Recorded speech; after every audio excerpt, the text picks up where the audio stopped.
Let's start then. Andy, today should have been the last game at Griffin Park. What's your favourite memory of Griffin Park? And thanks for coming, by the way.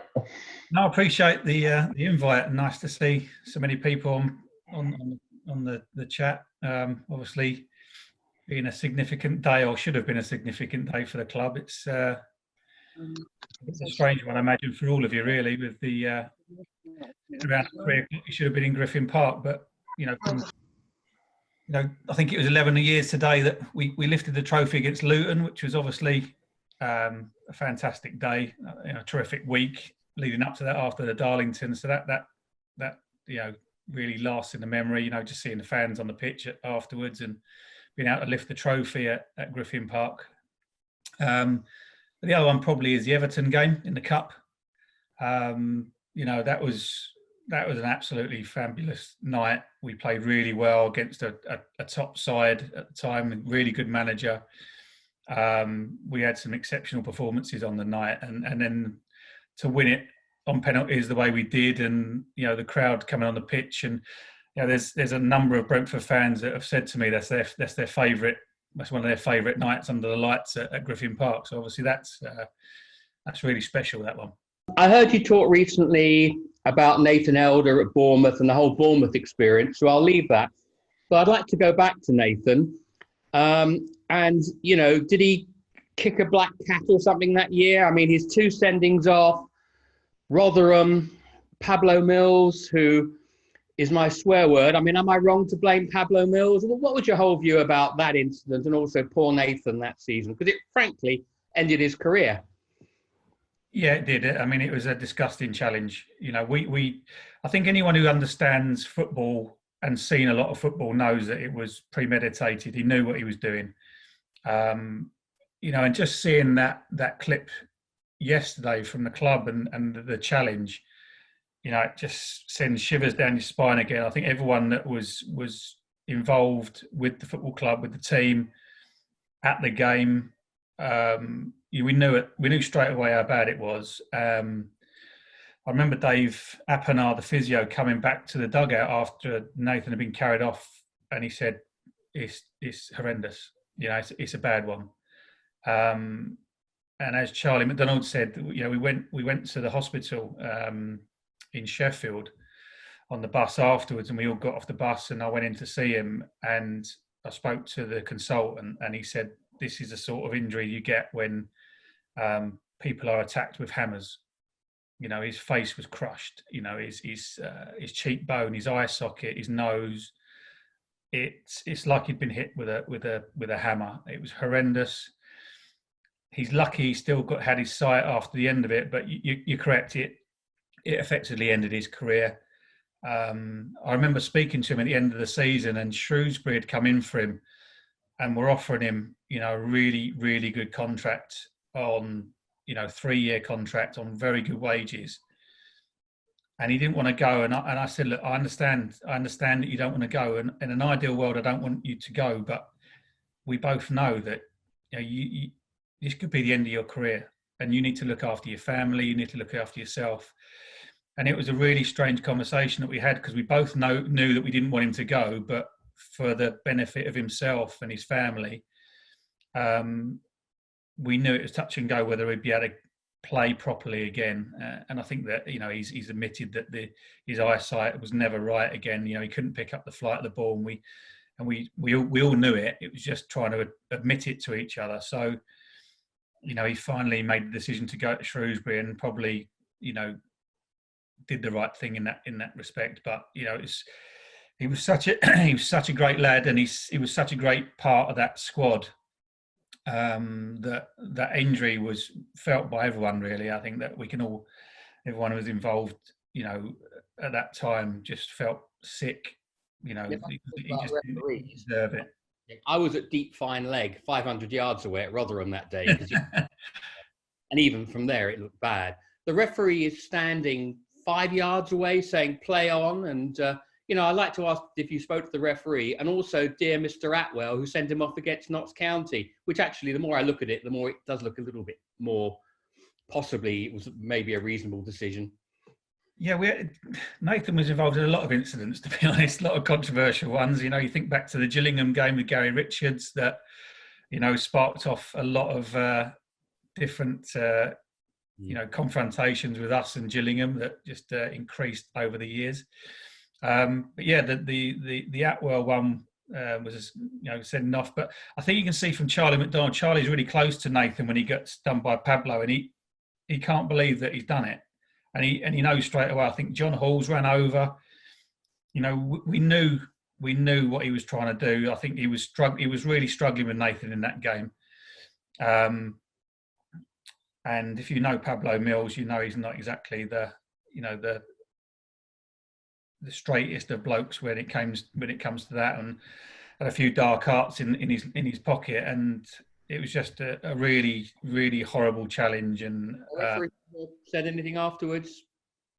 Yeah, well, to be honest, our main concern at the time was just going to see Nathan. Really, you know, we did put a complaint in about it because we knew it was so horrific and it was so blatant that we couldn't believe that he hadn't sent him off. But straight away, really, the game became pretty insignificant, to be honest, after that, when we knew how bad it was. And you just want to go and see your player in hospital, make sure he's all right. And, you know, the Dave and the physio staff were excellent, and the whole club rallied around him and made sure that he was comfortable in hospital and that his family were informed. And that's really all you can do in those moments. Thank you. Just to say, I bumped into Nathan playing for Tunbridge or something a year or so ago. It was a lovely man.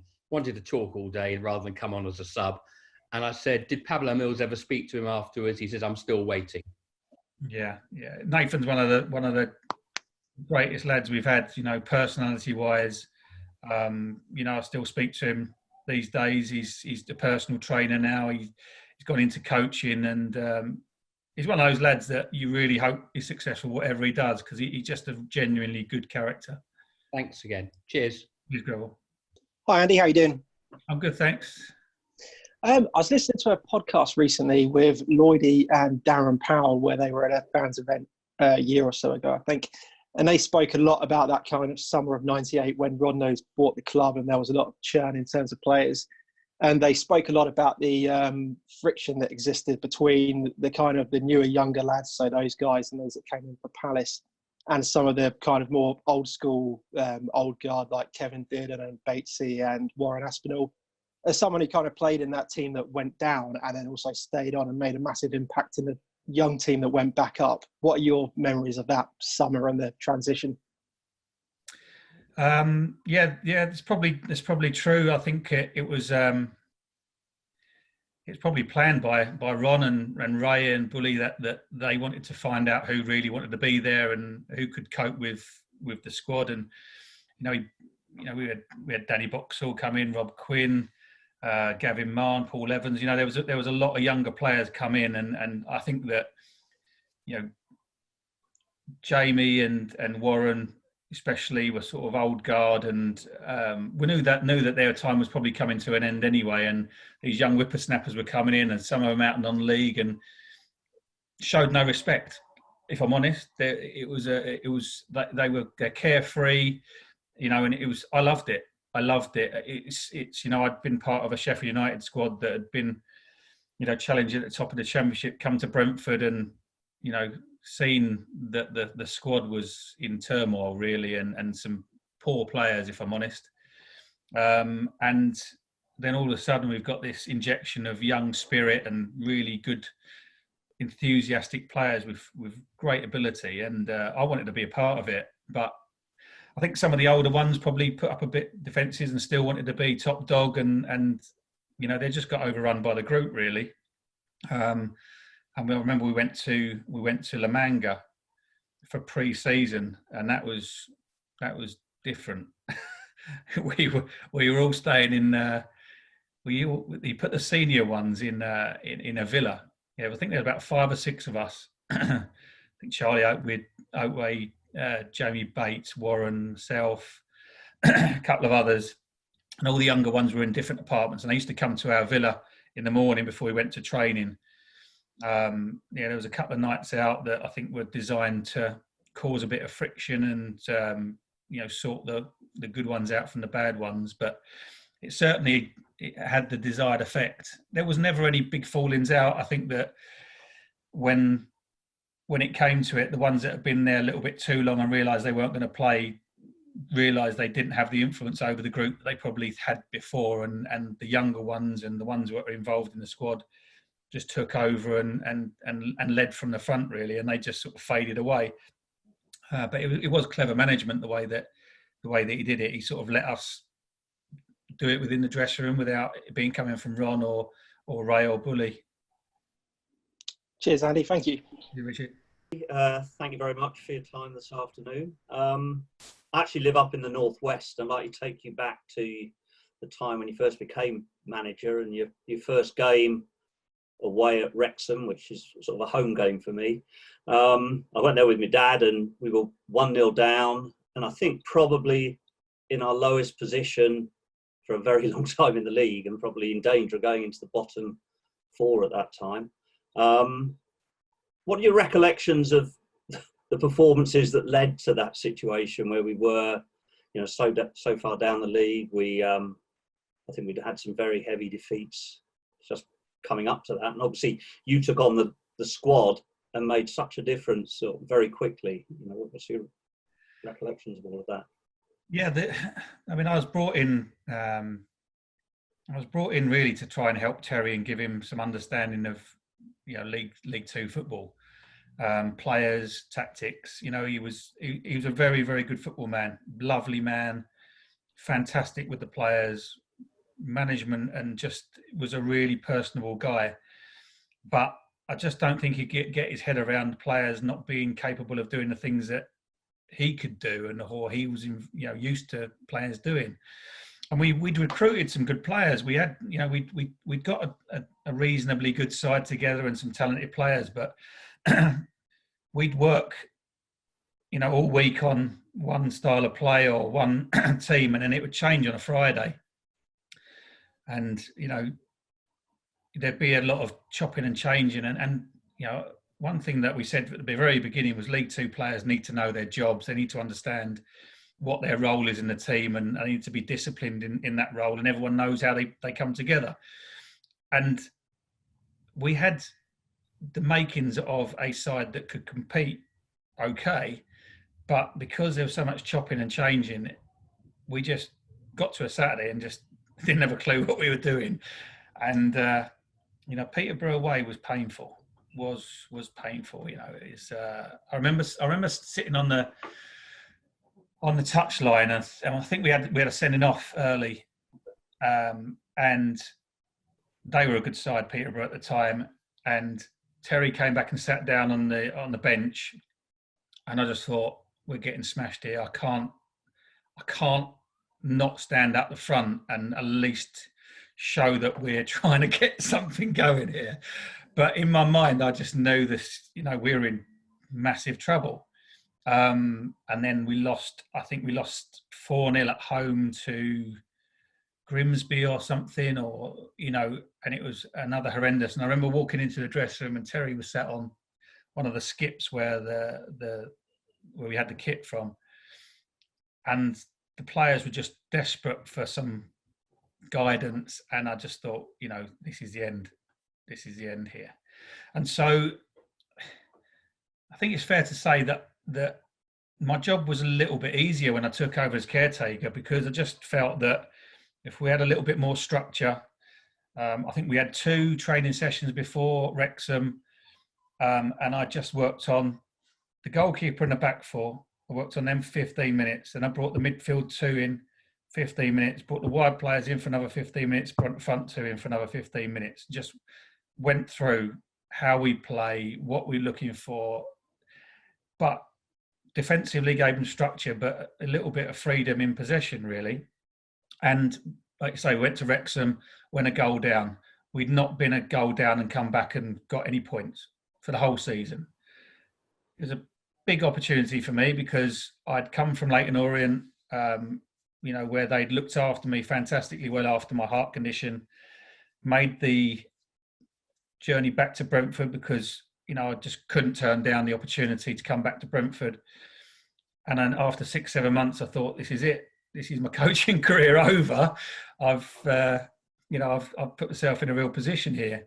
And then I think it was Alan Connell may have scored that game. And we won 2-1. And I just felt that we had an opportunity to sort of go on. And that was a really big turning point. You know, not only had we not come from behind and won, I don't think we'd won away that season. So we ticked a lot of boxes in the first game.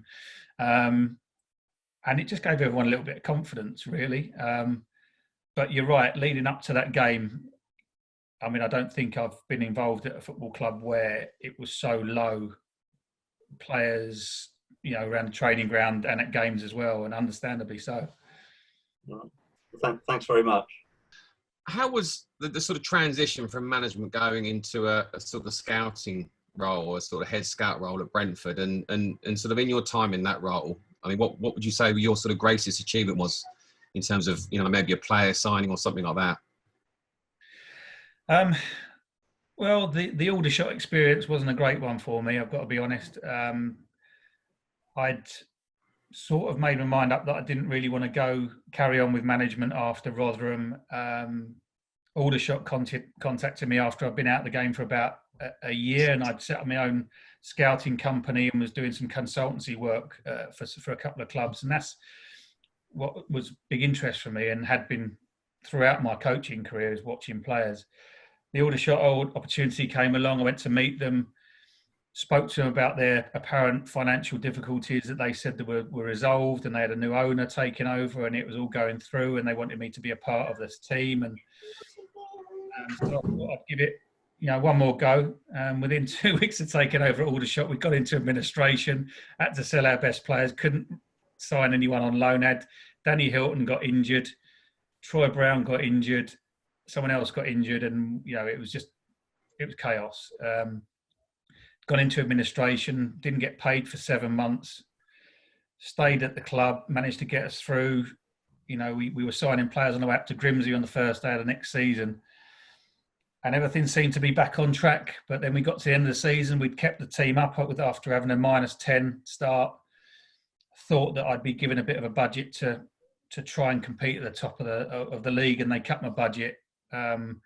But made it clear that they thought we should get in the playoffs, and that was the beginning of the end. Really, the relationship with the board sort of broke down a little bit, and then I was sacked in February the year after, and that made my mind up. Really, I just felt that management. I got into management because I loved working with players on the pitch and going to scouting players and seeing that come together, and the group of players working how I wanted them to.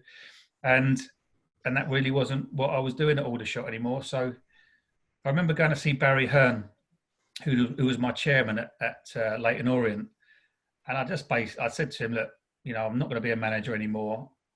I want to, you know, obviously want to work and I want to do something. What do you think? He basically said, you've got no chance of getting any other job apart from in football, so you better look at some jobs there. And it was a bit of a wake-up call, and it was a reality check for me. I'd kept in touch with Matthew even after I'd left Brentford, and we had a good relationship. You know, we'd spoken a couple of times after I'd left, and, you know, I had conversations about how that had come about, and my sacking, etc., and we were on good terms. And I went to see him at Smart Odds and said, look, I'm not going to manage anymore. I'm looking at a career change. You know how good I am at spotting players. Is there anything for me? He didn't have anything for me, but he made something for me, and forever be grateful for that. I started working at Smart Odds and understanding how the data side of it worked, and he incorporated me in all the stuff at Smart Odds. And that sort of snowballed very quickly into the transition between at Brentford going from very, very heavily loaded on the data side to more weighing it up with the data and, you know, going to watch players. Yeah. And he wanted me to lead that and you know, set that side up, in which I came into chief scout at Brentford. So that, you know, that was a real, you know, different time for me because it was a completely different way of working, but I saw how Matthew's company worked, and I knew what he wanted, and he trusted me, and forever be grateful for that. And you know, he allowed me to give good feedback and also learn from him about, you know, how data works and how I can be guided by that information. And that led to sort of the time when we were scouting Ollie Watkins and Neil Mopais, and Henrik Dalsgaard was one of the first. Andreas Bjelland was one of the first ones I was looking at. Ryan Woods, Johan Barbe, you know, all those first group of players that came through were sort of in the transition between me being at Smart Odds and me coming across to Brentford as chief scout. And you know, we were watching a lot of players at the time, and you know, started to travel more to the continent and watch players. But you know, sort of the final part of your question is the most significant signings probably as a chief scout or a head of recruitment. You know, you got to look at Neil and Ollie without a doubt. I think the impact they've had at the football club and at the Championship. You know, I watched Ollie about 30 times over the sort of season and a half. We were very, very close to signing him at the end of August, the year before we actually signed him. But Exeter didn't want to let it go, and typical Ollie and his personality, he'd spoken to Paul Disdale, and Paul didn't want him to go. And you know, we just kept tabs on him. You know, I travelled down to Exeter a lot. I watched him home. I watched him away. I watched him play wing back, central midfield, number 10, winger, striker. I watched him play everywhere. And to be honest, he didn't have a great season. He really didn't have a great season, but there was just something about him. You know, I just knew that in the way that we played, in the style and the players that we had, he'd fit in perfectly. He had the physical attributes. Are you surprised he's done so well centrally? No, that was always the plan.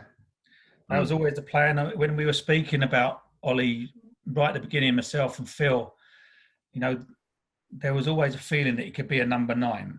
I remember going back to Brentford when I first joined Watford, and I went down to see Thomas, and I was seeing the lads at Brentford at the training ground, and I was sitting having lunch with Ollie, and I asked him what he thought he could do better. And he said, I've got to score more goals. I said, you just got to be more instinctive. You know, you just get yourself in between the posts. You're good enough to do it. You just think about it. I think he was trying to take too many touches or whatever. The progression that he's had at Brentford under the coaching of Dean or Thomas and everybody at the football club is immense. Yeah, that can't be underestimated. Ollie wasn't the player that he is now because he was like that then. You know, we saw something in him, but that needed to be nurtured and developed, and the coaching at Brentford has basically got to that point. And the same with Neil as well. Neil was always a goal scorer. He was a vicious little sod, always was. You know, when I watched him at Brest, and he just used to go around kicking lumps out of people and fighting people.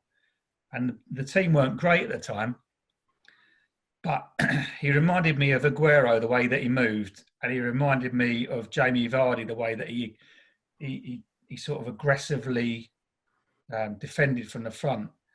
But he was a really good finisher. But he just didn't really get many chances at Brest, to be honest. We just felt that in our system, the way that we wanted to play, you know, he was coming after, you know, people like Scott Hogan and Andre Gray, who played very central. And we felt that with players coming on off the line and playing central balls to him, that he'd get more chances, and he wasn't spending all his time running in at corners, chasing fullbacks and kicking people, and that he'd have more effect in the middle of the pitch. But again, you know, the way that he was played by the you know, the team and the coaches, you know, he developed his hold-up play immensely, the way that he received the ball off the line, the way that he came off of centre-backs. It was just beautiful to watch. Having seen him as a younger player with the raw talent, seeing him develop into the player that he's now become, you know, the coaching that he's had is just phenomenal, you know, and he deserves to be in the Premier League, not just because of the goals that he's that he scores, but just because of the way that he is, and you know, he deserves all that. But that was a tough transfer to get over the line, I've got to be honest. Hi Andy, thanks for taking the time to do this. When you left as manager, it seems to be the start of a focus at the club on a particular style of possession-based football. So what I was interested to know is, did Matthew ever talk to you while you were manager about you being the one to change the style of football? No, and that's probably the one thing that I was disappointed about. You know, I felt that having come in as a assistant manager and then taken over as caretaker and getting the job and feeling that I felt I deserved an opportunity to change. I don't think, you know, we never really had any discussions. That's probably something that was down to me. You know, the communication with Matthew specifically. My lines of communication was more with Andrew Mills, who was the chief executive at the time. And, you know, in hindsight, I think whenever I give advice to managers, it's about, you know, that communication and that relationship with the owner or chairman at the time. It has got to be good. You've got to have that link, and you've got to understand what they're thinking and the way they want to move the club forward. It's their club, and they've put a lot of money into it. You know, we'd made mistakes in that season in recruitment. You know, without a doubt, that was down to me. But I did feel that I deserved the chance, you know, to maybe change the style of play. I think that we could have done that. It was never made clear that was what was required or that was what wanted. And if I'm honest, I probably would have looked to do something at the end of the season anyway, because I just felt that the players we had and the way we were playing didn't suit what we were doing, and hence that led to the results. But no, it's a cutthroat business, and you're sacked, and the next man comes in, and obviously they've got a different remit of what they want to do, and you know, obviously it's gone from strength to strength, and you know, who knows whether I could have been able to do that or not. But you know, it's Matthew's decision. It was Matthew's money, and you know, we've not fallen out about it. I never fall out with anyone that I've been sacked by, and I've been sacked by a few people by now. I've always kept in touch with them, and that's football. You know, if you start getting too upset about what happens in football, then you're never going to survive. Yeah, that's really interesting. And if I just ask quickly, so why did Simon Royce play instead of Simon Moore in your final game? To be honest, all I can remember was I remember the back pass against Yeovil from Carley, and it's short, and Richard Lee came out and then gets sent off. Simon Moore, I'm sure Simon Moore was injured. I didn't want to play Simon Royce. We tried to get a goalkeeper on loan, but I wasn't allowed. We tried an emergency loan, and I think that any one of the 163 people on here probably could have saved that first goal at Dagenham, if I'm honest. It was, it's one of those moments that I still look at and I relive it, and it goes in slow motion, and it doesn't get any better any time. And then Carley scores an own goal that's probably as good as any goal he scored in the opposite end. And it was one of those nights where you just think, that's probably it. This is fate. This is all pointing to the wrong way for me. But you know, when it comes to the end as a manager, you sort of get a feeling that's the way it's going, and it just all conspired against. We weren't playing well. Rich gets sent off. Royce plays as a nightmare. We score an own goal. We were dominant first 20 minutes. We could have been 2 or 3-0 up, and then we don't score, and then they go and score that first goal, and it was just downhill after that. And Dagenham and Redbridge is not a happy place for me. I've got to be honest. I never really seem to get too many good results there. Hi Andy, thanks for doing this. No problem. Excuse me if this has been asked, because I missed the first 5 minutes, but just bearing in mind what today is, what should have been last day at Griffin Park, can you give us your thoughts on the ground and perhaps a favourite moment there? And I'll leave a question about the dugouts for someone later on. Okay. We did cover it, and I spoke about Everton game and Luton lifting the trophy, but I think the first time I went to Griffin Park, I remember Wally Downs saying to me, "It's a great place." wait till you get there, but wait till you get there with the fans in. And I remember walking in, I signed for Mickey Adams, and we played Oldham away in the first game. And then the week after, I'd actually sort of moved down from Sheffield. It all gone a bit quickly. Moved down from Sheffield, and I went to Griffin Park. And I remember looking at going in and thinking, you know, it's an oldish stadium, but it's tight. And you think, oh, you know. But then you get the crowd there, then you get the lights there. And honestly, I loved playing there. I love playing there. I love managing there. You know, I think that the feeling that Brentford fans have about the place, and you know, I see Peter on the call here, and you know, Peter's seen everything happen at Griffin Park. But I go back a lot to scout players, and I love going back because Peter getting the crowd going, with the young fans reading the team sheets out. This is special. It doesn't happen anywhere else. There's a feeling about it, and the closer we've come to the end of the season, you could get that feeling from the fans that the countdown towards the end of it, that they wanted to relish every moment, and there's people staying longer after the games and having a look round, and there's not many grounds with character anymore, and it's, if there isn't another competitive game at Griffin Park, it's just be absolutely devastating, because that place deserves one more last hurrah with everybody there. And I was really looking forward to going back and watching the last game at Barnsley and being part of it, and having that memory of the last time there was a crowd there. And so I imagine you guys, and the amount of years that you've all watched football at Griffin Park, and the memories you've got there, and you've probably got memories of going with your fathers, your grandfathers, with your sons, daughters, everyone, and that can't be underestimated, really. And I think when you go to a new stadium, no matter how well they're designed, no matter what the atmosphere is like, no matter what the acoustics are like, that feel of that place where you grew up and you understand what it's like to be part of the furniture there is never replaced. I'm sure someone else is going to ask you this, but what are your memories of that famous day in Gillingham in December 2008? It was interesting, wasn't it? It was interesting, yeah. We and again, Nathan Elder was a part of that. I mean, we always had a real rivalry with Gillingham. I don't know where it's come from, but I always felt that when we played Gillingham, it was an extra little bite about it. And we went there. I can't even remember what the score was, but it was a bit of a to and fro game, and it was physical, as it always was. And I remember Nathan got sent off, and Nathan, as big and strong and powerful a lad he wasn't spiteful, and he wasn't, overly aggressive, and he could have been with his physical attributes, but he was never like that. So to see him do what he did to Gary Richards sort of was out of character, completely out of character, and we hadn't seen what had happened, and I think the linesman had seen it, and he'd been sent off and whatever.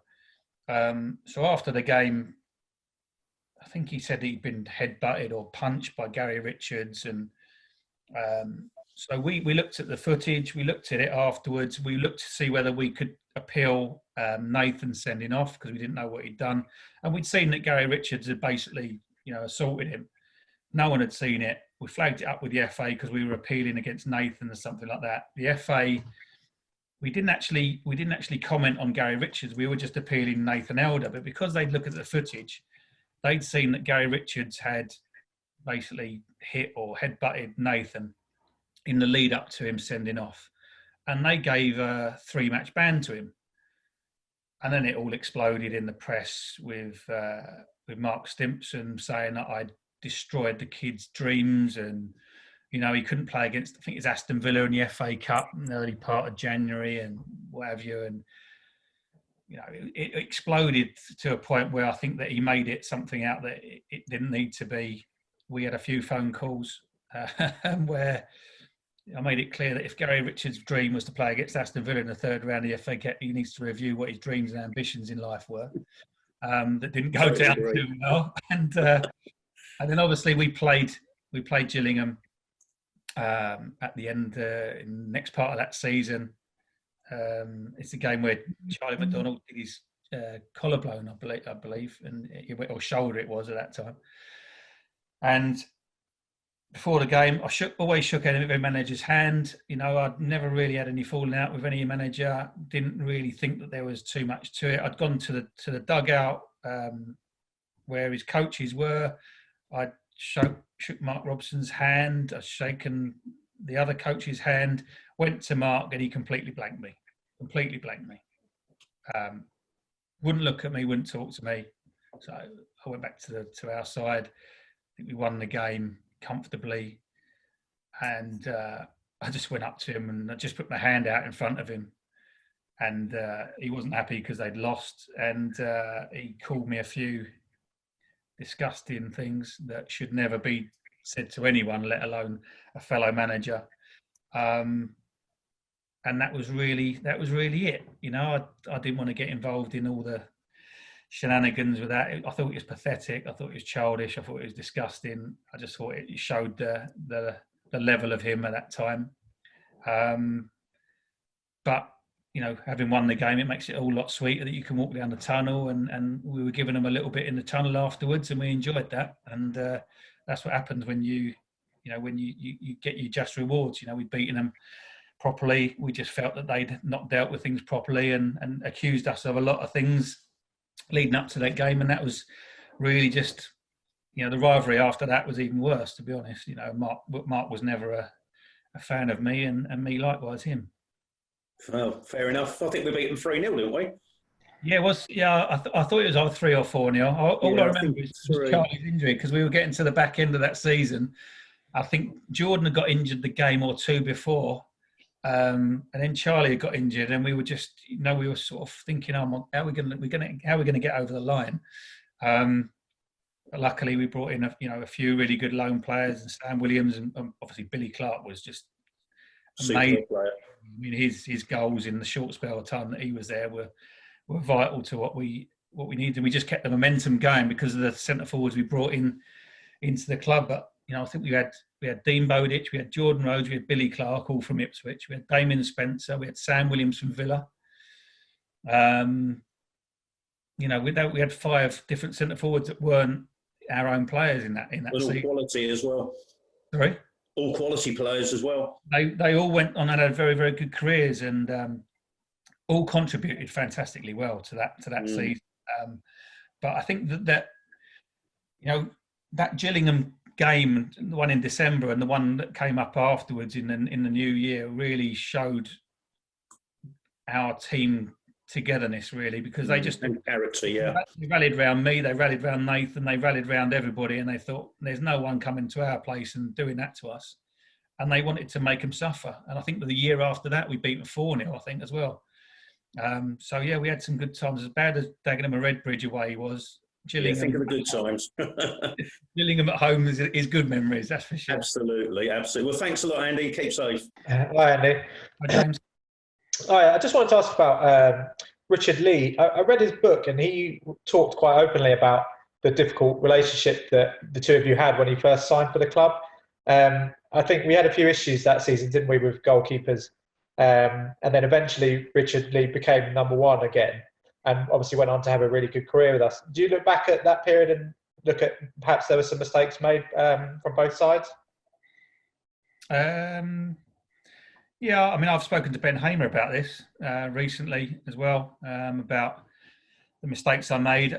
There was a game where Ben was playing. We'd signed Richard. We'd also signed Ben. Ben came back and was playing, and Richard wasn't happy about it. He felt that he should have been number 1. I didn't think that he was good enough or playing well enough or had shown enough in training to play. And I knew Ben really well, and Ben had come back in, and we were playing at home in one game, and Ben got stuck on the motorway and was late. He was about half an hour late, and I just felt that I couldn't allow a player to turn up late and feel that was acceptable. So I left him I put him on the bench, and Rich Lee started.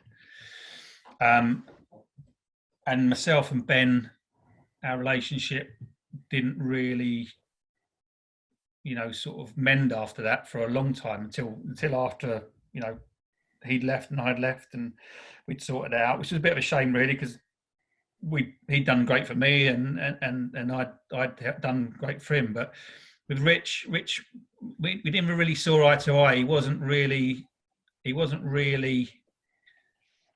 for me, part of the dressing room. I thought it was very, very one way.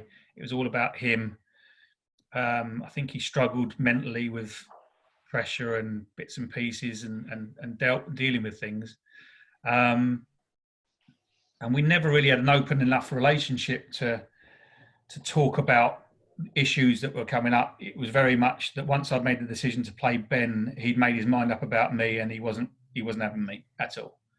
And I think it's fair to say that he was reasonably instrumental in my demise, in coming from the dressing room and information that's come back from the dressing room towards the end. That's something that happens at every club, but I don't like that, and I didn't like that.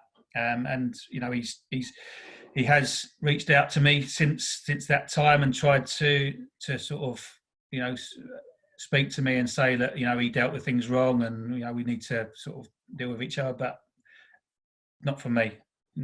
Just I think that whenever I've had a group of players, we've trusted each other implicitly, and that's the way we work. We work together. I do everything for them that I possibly can do, and I expect the same back.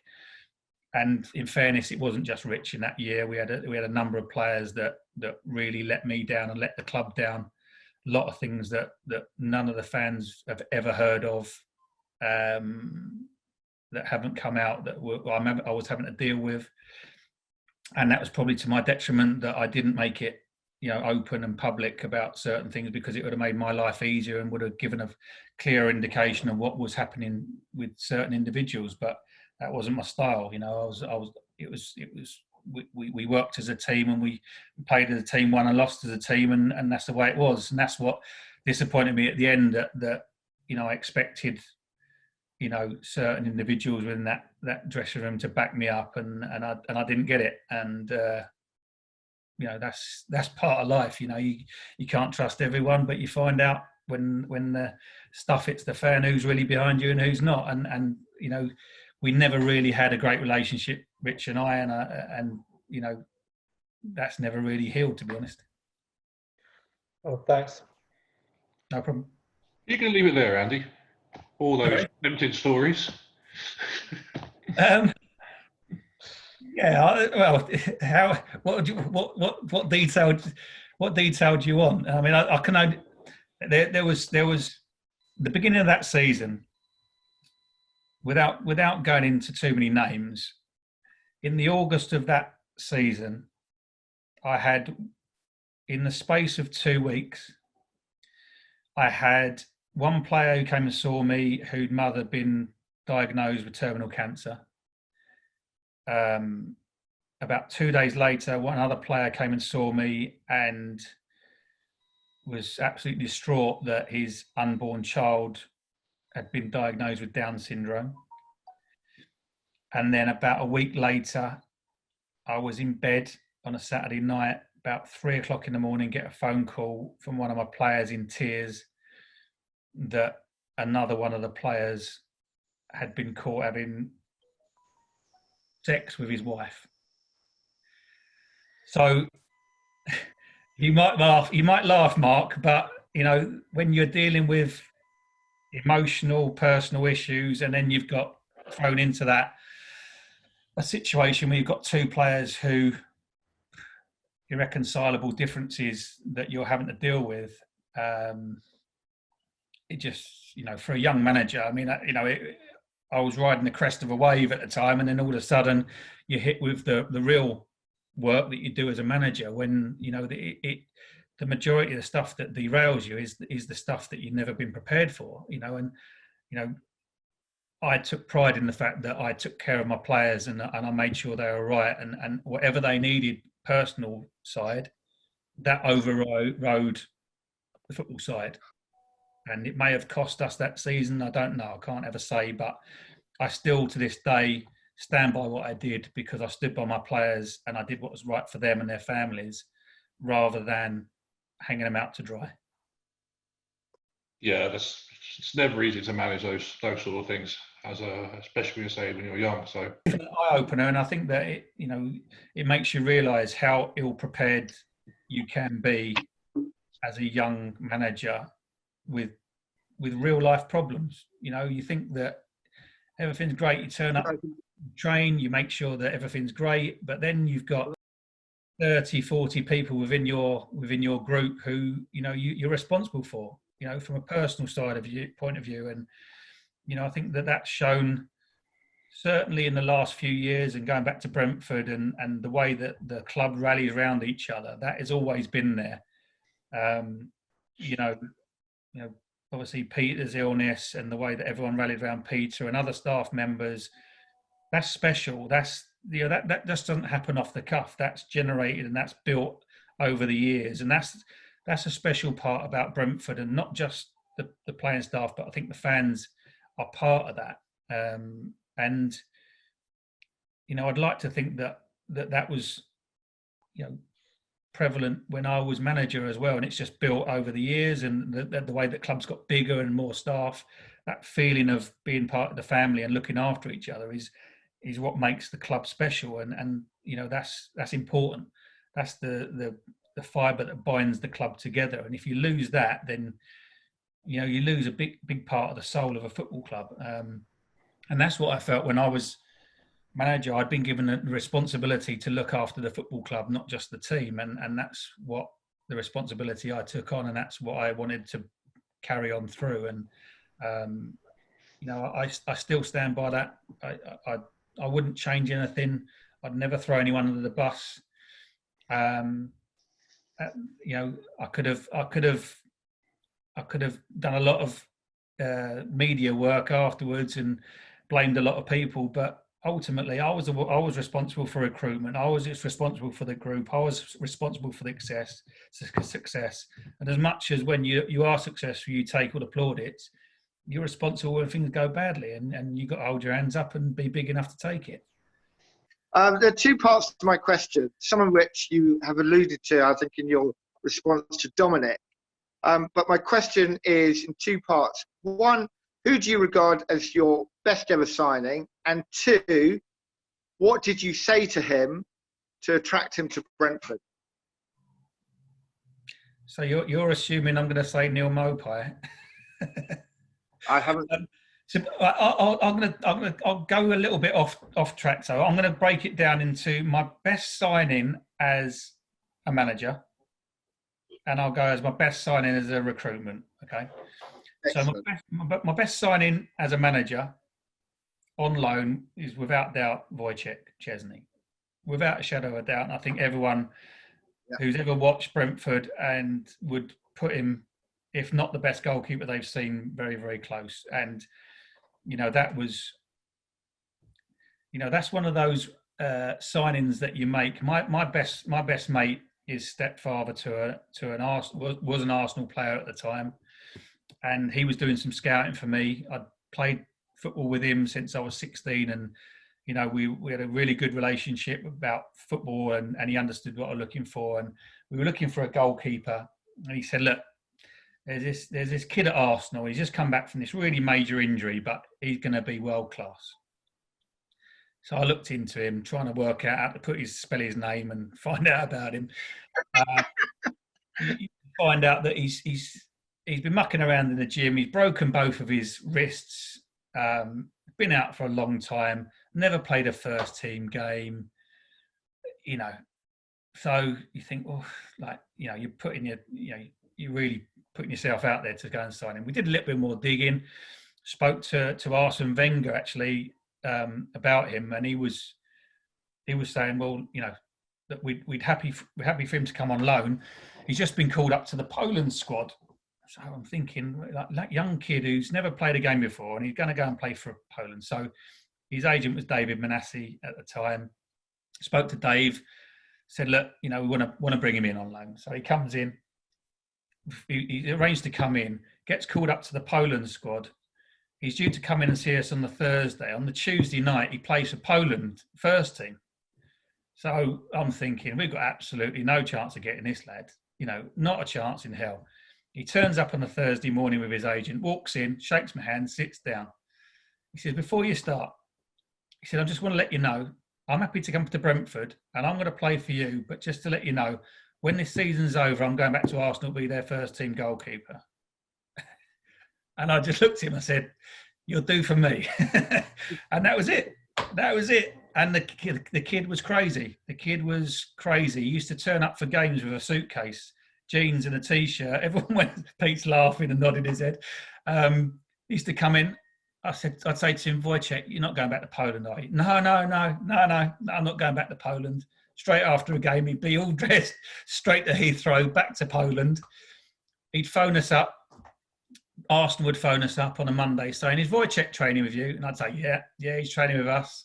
He'd come back in on a Tuesday, having had Saturday night, Sunday and Monday back in Poland, come to training on Tuesday, and that was it. He did it every week. Straight back to Heathrow, straight on a plane, back to Poland. As long as he turned up on a Tuesday, we didn't care. He used to do cartwheels. He had a bad back. He couldn't train one day, but used to go out and watch the lads train. At the end of the training session, they used to do shooting practice. He started joining the shooting practice, and he scores a goal and starts doing handstands and cartwheels and backflips. And he's got a bad back. You know, he was just a crazy kid, but we just let him have his head. And, you know, the way that he trained was a level 2, 3, 4 levels above everything else. I mean, he was a real player that everyone could look at and say the standards that he had was top class. You know, we played Wickham in the first game. I remember Steve Smith, the goalkeeping coach, coming in saying, he's shaking his head. He's saying, I think I've nearly broken his leg. He said the guy's a madman. I said, what do you want? He said, he's getting me smashing the ball at him from 5 yards out. He said, just hit me. He said, and he was saving it with his head and his knee and his foot. He said, it was just come off and he was covered in mud and ball marks all over him. And that's the way that he warmed up. But that's what he needed, you know. So long story, that was the lone player. But from a manager, I think permanent, everyone would probably say Charlie McDonald, but I think Ryan Dixon's got to be up there. Mm-hmm. From a player who was finished, his back was all over the place. I think Plymouth he came from, somebody for £13,000, who was struggling physically, and we got him firing all cylinders. And you know, he used to run the bleep test down. He could run further than anyone else. His energy was unbelievable. He was good on the ball, great lad in the dressing room. Everything about him and the way that he conducted himself was terrific. Obviously, he got a really good move to Southampton, and you know, but never really fulfilled the level that we thought he probably could do. And I think that was probably, you look at a lot of players that left Brentford, and Brentford was their best time. You know, they never really achieved the things that everyone thought they could do, and that was testament to the team we had around them and the way that we managed them really. So Dicko and Charlie, you know, from a permanent point of view, and then ahead of recruitment, you know, without, you know, I think the fact that we nearly lost Ollie to Derby, and he was very, very close to going there, very, very close to going there. That was a done deal. And then they hesitated at the last moment, and it fell through, and then we signed Ollie. I think when you go and watch a player who's playing in League Two, expecting them to go and play in the Championship, and you're looking for those little bits of genius within their game, you know, I remember coming away from Crawley away, knowing that we had to sign him. He'd come off the line, received the ball on his right foot, gone past someone and played a weighted ball through for the centre forward on his left foot. And that was probably the 15th game I'd seen of him that season. And up to that point, I still wasn't sure. I came away from there and I was adamant that we had to sign him. I watched him another 20 games and he wasn't being played in the right position, and Exeter was struggling a little bit that year. But I just knew that he could play in our side with the coaches that we had and the players that we had, that he would fit in. So Ollie was obviously a real one now that I'd take a keen interest in, because obviously the amount of time I spent working on him. But Neil was another one that we nearly lost. I mean, I don't think people realise how close we were to losing him. And if it wasn't for Rob Rowan, I think he'd be playing for Brighton before he came to Brentford as well. We basically kidnapped him. To be honest, he'd gone to Brighton, spoken to their head of recruitment, who had intimated that if he wasn't in the first team, then he'd go out on loan. He phoned Rob up, said, "I want to come and speak to you." We got him in the Novotel at Brentford, and basically Rob stole his passport, took his bags with him, kept him in Rob's car, and he signed the next day. And the rest is history. But we did a lot of work on Neil. We were so close to losing him. It was so demoralising. We'd had 3 or 4 meetings with Neil and his agent come over. I remember myself, Raz, and Dean went to Chiswick. We went to it was like a restaurant that was a bit out of the way, and we were chatting to him, and he was, he didn't speak great English, but you could just get a feel for his personality. He loved football, absolutely loved football. Was a very family orientated lad. And we were convinced that he was right for us. And then when you get to the last minute, when they look like it's going to fall through, you've done so much work over a whole year, and you think that it's all fallen to pieces. And then at the last moment, you get that signing over the line. It's the closest buzz you get to being on the pitch, I suppose. So what was the clincher, Andy? What did you say to Ollie and Neil? What was the clincher that got them to Brentford? What was the magic gold dust? With both of them, it was playing time. It was both playing time. A little bit different.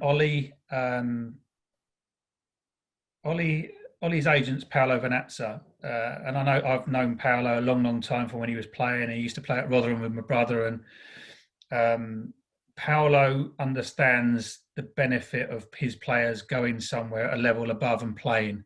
He's Ethan Pinnock's agent. I think he's Esri Konza, and he's got a lot of players that don't just jump to the highest level. They have a stepping stone.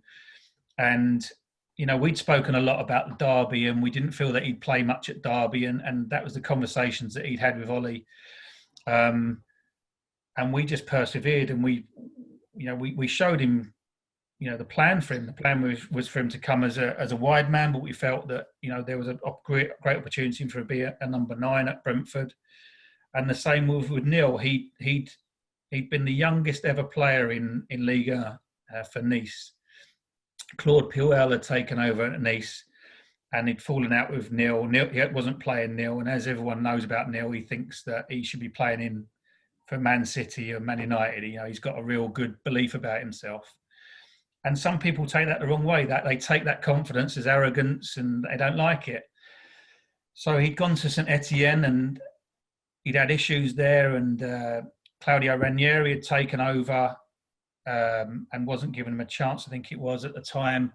And he'd gone to Brest, and I like that. It was a young player who'd had a lot of setbacks in his career. He'd had a bad injury at Nice, moved on to St Etienne to try and play, had trouble getting in the side because of the manager change, had gone to Brest, which is not the greatest place in France to go and play football.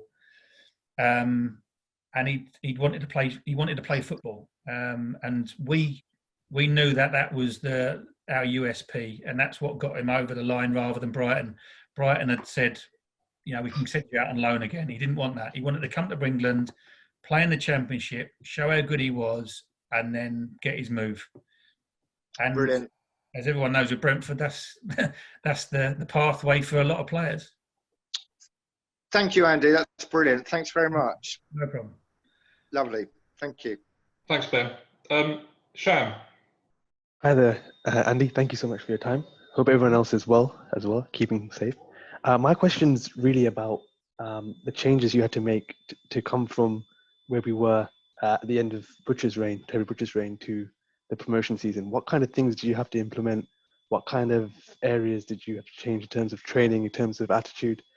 And did you feel those standards would then slipped by the time of your departure? That's a very good question, actually. When I took over, when I got the manager's job in the January of 2008, I think we were out the FA Cup. We probably were, actually, yeah. And we went to Spain. And we had a group of journeymen, I would call them, as well as some younger players that were easily led, and some new faces, and some talented players, like I said before. And we went to Spain, and the reason for that was I wanted to get the group together, but I wanted to find out about their character. I wanted to find out what they were playing football for and whether they really wanted it or not. And, you know, that trip to Spain was a real eye-opener. You know, I let them loose a little bit because I wanted to see how far they'd go and what liberties they would take and how far they felt they could push it. And, well, you know, several did push the limits a long, long way. And that was a defining moment for me. I knew I had to change the mentality within the group and the professionalism within the group straight away. We kept a few of the players who were, you know, really, you know, ambitious and wanted to be part of it, but we were able to make inroads pretty quickly. We had an opportunity to sign take Marcus Bean on trial. We knew he was getting released from Blackpool, and they said he could train with us the last month of the season, just so that we could sort of it would give him the chance to get a contract. So Beanie came in and straight away fitted in with the ones that we knew were going to be staying, and he had a good professionalism. His work ethic was excellent. He trained really well. He was a good professional. And in a way that really brought it home to me about the type of people that we needed to bring to the football club. So the recruitment that summer was key. I knew I wanted to sign Charlie McDonald, who tried to sign the year before, and I think he said that Terry didn't really help in that respect. He basically came in and sat down and said, I don't really know who you are, but Andy knows you and likes you. So that hadn't really sold it to Charlie, but Charlie knew that I'd liked him. So Charlie signed.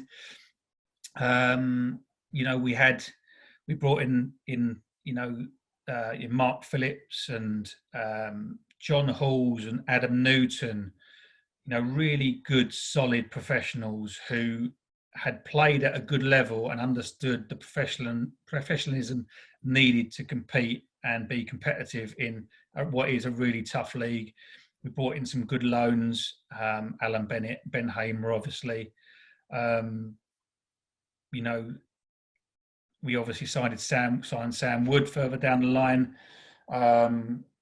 Nathan came. So our recruitment was massive in that closed season, and we did a hell of a lot of work, and it came together, and the group just straight away clicked, and we knew that we were onto something special as the season progressed. But then we get promoted. We signed Wojciech, and we finished 9th because of Wojciech. Let's get it right. Wojciech probably saved us about 15 points. We went to MK Dons away when we had, it was freezing cold, rock hard pitch. They undersaw heat and didn't put it on. We defended for 90 minutes. Charlie McDonald scores. Wojciech saved about 10 one-on-ones that, top class keepers, only those could save it, and we win 1-0. He saved us so many points in that season that when he went back at the end of that season, we knew that we had a lot of work to do to even get close to where we were going to finish the year before. Fairness to Matthew, he increased the budget slightly. We were still very wary about the wages that we were paying. We didn't want to sort of alienate the ones that were already there with giving too big a wages to new ones coming in and be a disparity between the two. Looking back on it now, and the group that I had, I probably should have kept them together more for longer. because I trusted them. They trusted me. Maybe we could have made one or two new signings, but we signed 11 players, and I made some bad errors, not just on football wise, but character wise. And when you sign that many players, as a lot of teams that you see, you know, going up to the Premier League, you know, Fulham made massive errors signing so many players when they're up to Premier League. You know, Dean's, you know, finding it hard with a lot of changes at Aston Villa. When you make so many changes to a group that have been relatively successful, if you don't get it right, you know, it's a recipe for disaster. And that's probably something that not only did the group change, but the quality changed as well. The players that we brought in weren't as good as I felt they were. They could have been. We made some errors, and that was the reason for the demise, really. And you know, you look back at it and think what you could have done wrong, but it all comes down to recruitment. It comes down to recruitment, and that's something that I've taken into my recruitment roles. Is that you know, it is the key part of a football team. If you don't get the right players, it doesn't matter how good your coaches are or what you do on the training pitch, you won't have a chance. And we'd made mistakes, and it was too late to rectify it, and we suffered. Well, I suffered, certainly, and that was my time up. Great. Thank you so much, Andy. That's great. That's really great and very honest. Wish you all the best. Cheers, Sham. Cheers. Harry Davidson. Hi, Andy. Thanks for talking to us today. Just want to say, first of all, thank you for all you did with bringing the club back from the brink of disaster when we were languishing at the bottom of League Two. And we all remember fondly, obviously, the Martin Allen years, and the times we're having now are fantastic. But your input was crucial in you know, setting us on the right path to almost where we are now. I wanted to ask you about Glenn Poole. He was one of the most talented players I think I saw when we were in the lower leagues. Scored some fantastic goals for us. How much did you rate him, and what happened? Why did he not go on to sort of bigger and better things? Oh, I love Pooley. Still love Pooley. He'll probably still say that, you know, I should have played him more, and I still think I made the right decisions in bringing Sam Wood in and doing that. You know, I think Pooley is without doubt, you know, probably one of the, you know, most talented left-footed players that I had in my group. He'd come from Spurs and was a really good player. You know, there's no doubt. You know, his ability with his left foot was phenomenal. And he was vital, certainly in the first part of that promotion season. Scored some exceptional goals. I remember going to watch Wycombe on a Tuesday night. We had another game. We don't play in Wycombe. We were playing them in the next game, and I was watching Wycombe, and I realised they didn't have anyone on the edge of the box for set plays. So I come back, and we're working on set plays on Thursday, and the only player who was ever going to hit a volley from the edge of the box from a corner was Glenn Poole. And then, you know, I think it was one of the first corners, we hit to the edge of the box, Glenn Poole, left foot volley, bottom corner. It's, you know, it's one of the best goals for me because I'd scouted Wycombe, I'd seen their weakness, I knew our strength in our team was Pooley and the quality that he had, and it all comes off we score a goal. And that's what you trusted with Pooley. You know, you knew the quality you got. I just felt that we needed as much as he had the quality. I didn't feel that we were a team that could effectively have a luxury. Certainly against the top teams, and certainly sometimes away from home, where we had to dig in. You know, we never really, you know, tore teams up. It was always a close game, and we knew that we were in a game. And I just felt at times that for all Pooley's quality, we sort of lacked a little bit of bite or a little bit of defensive stability. And that's why Sam Wood came in, and Sam came in and did very well. And you know, Pooley never agreed with it, but you end up winning the league. So ultimately, your choice is, you know, either successful or failure. But certainly, he was instrumental in that year. You know, he really was. He wanted to play more. I felt that that as we went up the leagues that, you know, he was going to be left behind physically. You know, we tried to work with him. We tried to get him to work harder and get stronger and more physical. But I think he just felt that you know, his ability was good enough for the team. And you know, that was his opinion. Mine was different. We never really fell out about it. We just sort of ended up going our own separate ways. But, you know, he played a major part in that promotion season. And you know, listen, what a great lad. Fantastic personality.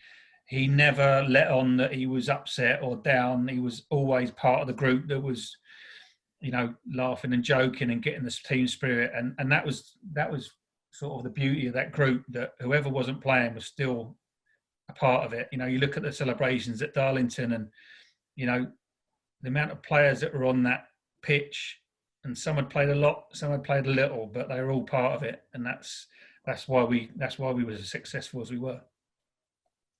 Thanks. And were you surprised he didn't go on to like bigger and better things afterwards, or did he just not quite have the application and the fitness, or what was the reasons for that, do you think? Yeah, I don't know. I think that, as we said before, there's a lot of players that probably could have gone on and done a lot better at other clubs, but it just seemed that Brentford was the right fit at the right time. And you know, Pooley had a, you know, he was playing up to about 3 years ago. He had a decent career, certainly in non-league as well. And one thing about Pooley, he loves football, you know, and he loved playing football. And that was great for me, because we wanted enthusiastic players. But you know, it's when you step up a level, it's not just a footballing and technical issue. It's a physical issue, and even more so now probably than it ever was. The game's faster, stronger, quicker. You've got to be, you know, more committed to what you do, and sometimes that, you know, players get left behind, and you know, maybe that's why it didn't quite work out at another level for him. Great, thanks. And thanks for signing Wojciech. That was great memories. Yeah, it was for me too. Great memories. Thank you. Cheers, Harry. Cheers, Harry. Dan. Yeah, hi Andy. How are you? You all right? I'm good, Dan. Thank you. Yourself? Yeah, not too bad, thanks. Well, first off, just want to say thanks. I never forget you and Gibbo being a bit wasted at Cardiff, basically supporting Brentford. I mean, it's one of those things that always struck me, how certain players really stuck with the club, even when they weren't playing, when they weren't playing, or were injured, or when they left the club. Means a lot to me. And I remember actually seeing you at AFC Wimbledon as well, actually, after you'd been sacked, and I was inquiring, grilling you about it, and you didn't have a bad word to say about the fact that you got sacked, and you know, I really respect you for that. So thanks for that. My question really is actually, obviously you've been involved at the recruitment side for Brentford, and Brentford's obviously a massive model for recruitment for smaller clubs, been leading the way. So my question really is like, how much do you think that clubs are starting to catch up? Because obviously you've now worked at other clubs like Watford, now Swansea. So, you know, really, how much are other clubs catching up? How is Brentford got that edge, or do they have that edge anymore? And how do they retain their advantage over other competing clubs in the division? Yeah, really good question, actually. You know, you certainly see, you know, most clubs in the Championship, and certainly in the Premier League, with the data and the information they have is, you know, is a lot more common now. Certainly with Brentford, when we first went in there and we saw that the amount of data that the club had, it's all right having the information, it's how you use it, you know, and how you couple that with actually scouting the player physically, but also doing all the background checks, character, personality, because, you know, as we've said before, Brentford as a club needs the right people in it, and always has done. And when I think when you found when the club isn't doing so well, that's usually because they haven't got the right characters in the club, not necessarily the right players. So, you know, there's a lot of work done on character referencing and personality, and we've, you know, I remember, you know, a number of times at Brentford where I'd worked so hard, and we had as a group to sign players, and we got to the point where we got a personality report, and it was a poor report, and we'd not signed them. And that's we all understood how that worked. So, but certainly from the information and data you get, there's so many platforms now. There's so much data that you can acquire. But one thing Brentford do is they understand how that data is transformed into what it looks like in a player for Brentford. Brentford have got a style of play that is very, very much going to happen and has been for the last 3, 4, 5 years. So profiling of players and certain positions, you understand what data is important, what isn't so important, what part of that they need to look at, and how they would fit in with the group that they've already got. And that's where Brentford are very, very good at that. But because the club have been doing it for so long, there's trends that they look at that can preempt a player that might be good in a year or two's time, and they take a gamble on them. And that's something that Brentford do. They take punts. And it's always been outthink rather than outspend. And to outthink, you have to take gambles. And fortunately, Matthew being, a natural gambler, it fits well. And look, we've the club and myself, as as everyone else, we've signed players that haven't worked, but the success rate has been phenomenal, really. When you look that in general, you probably look if you get a 30-40% success rate in signings, then you've done well. And it's Brentford is hugely higher than that, and the turnaround in finances from what they bought for what they're sold for is incredible. But other clubs are starting to wake up to that idea and understanding what the data means. But when it's all right, a club saying what they want, but if they change manager and the style of play changes, or their preferences change, it doesn't work. It doesn't work. Certainly working at Watford was a real eye opener for me, because it was as off the cuff you're ever going to see. I've gone from Brentford, where everybody knows their jobs. I know my job. I know the process is in place. There's a million tick boxes you need to get to even present it to Phil and Rasmus. And at Watford, all of a sudden I'm head of recruitment for the UK, and then become the sporting director. And we have players, a French player walking in who's 17 years of age, and the secretary said, "Oh, we're signing him this afternoon." And you think, oh, okay. And it's very instinctive. It's very emotional based. It's we've got a chance to do it. Yeah, do we like him? Yeah, let's do it. And really, it was incredible, the difference between the two clubs. A lot of clubs are looking at Brentford's model and realising the value of it, but they don't understand the concept of it, and that's the difference. It's all well and good trying to copy it.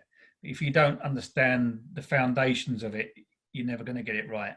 And that's where a lot of clubs, they can't commit to it, because they're not going to commit to a coach or a style of play or a level of finance or an understanding of recruitment of players.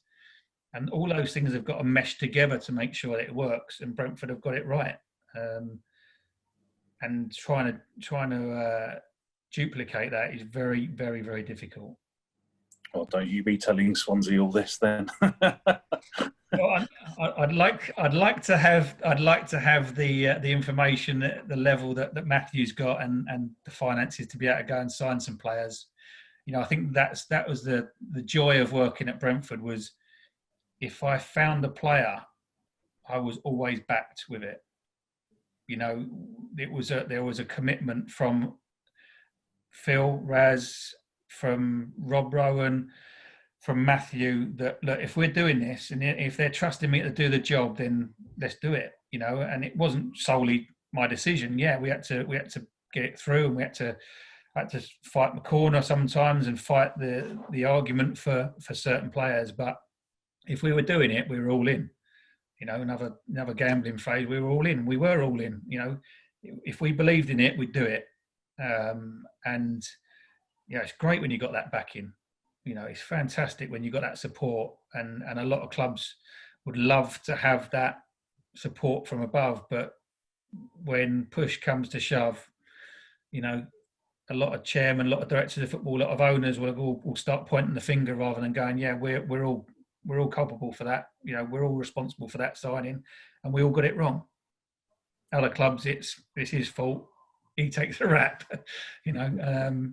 But that again is just indicative of the way that the clubs run and the personalities behind the club and the culture within the group. Brilliant. Thanks very much for that. Cheers. And thanks again, Andy. Cheers. Cheers, Dan. Cheers, Dan. Tim Griffiths.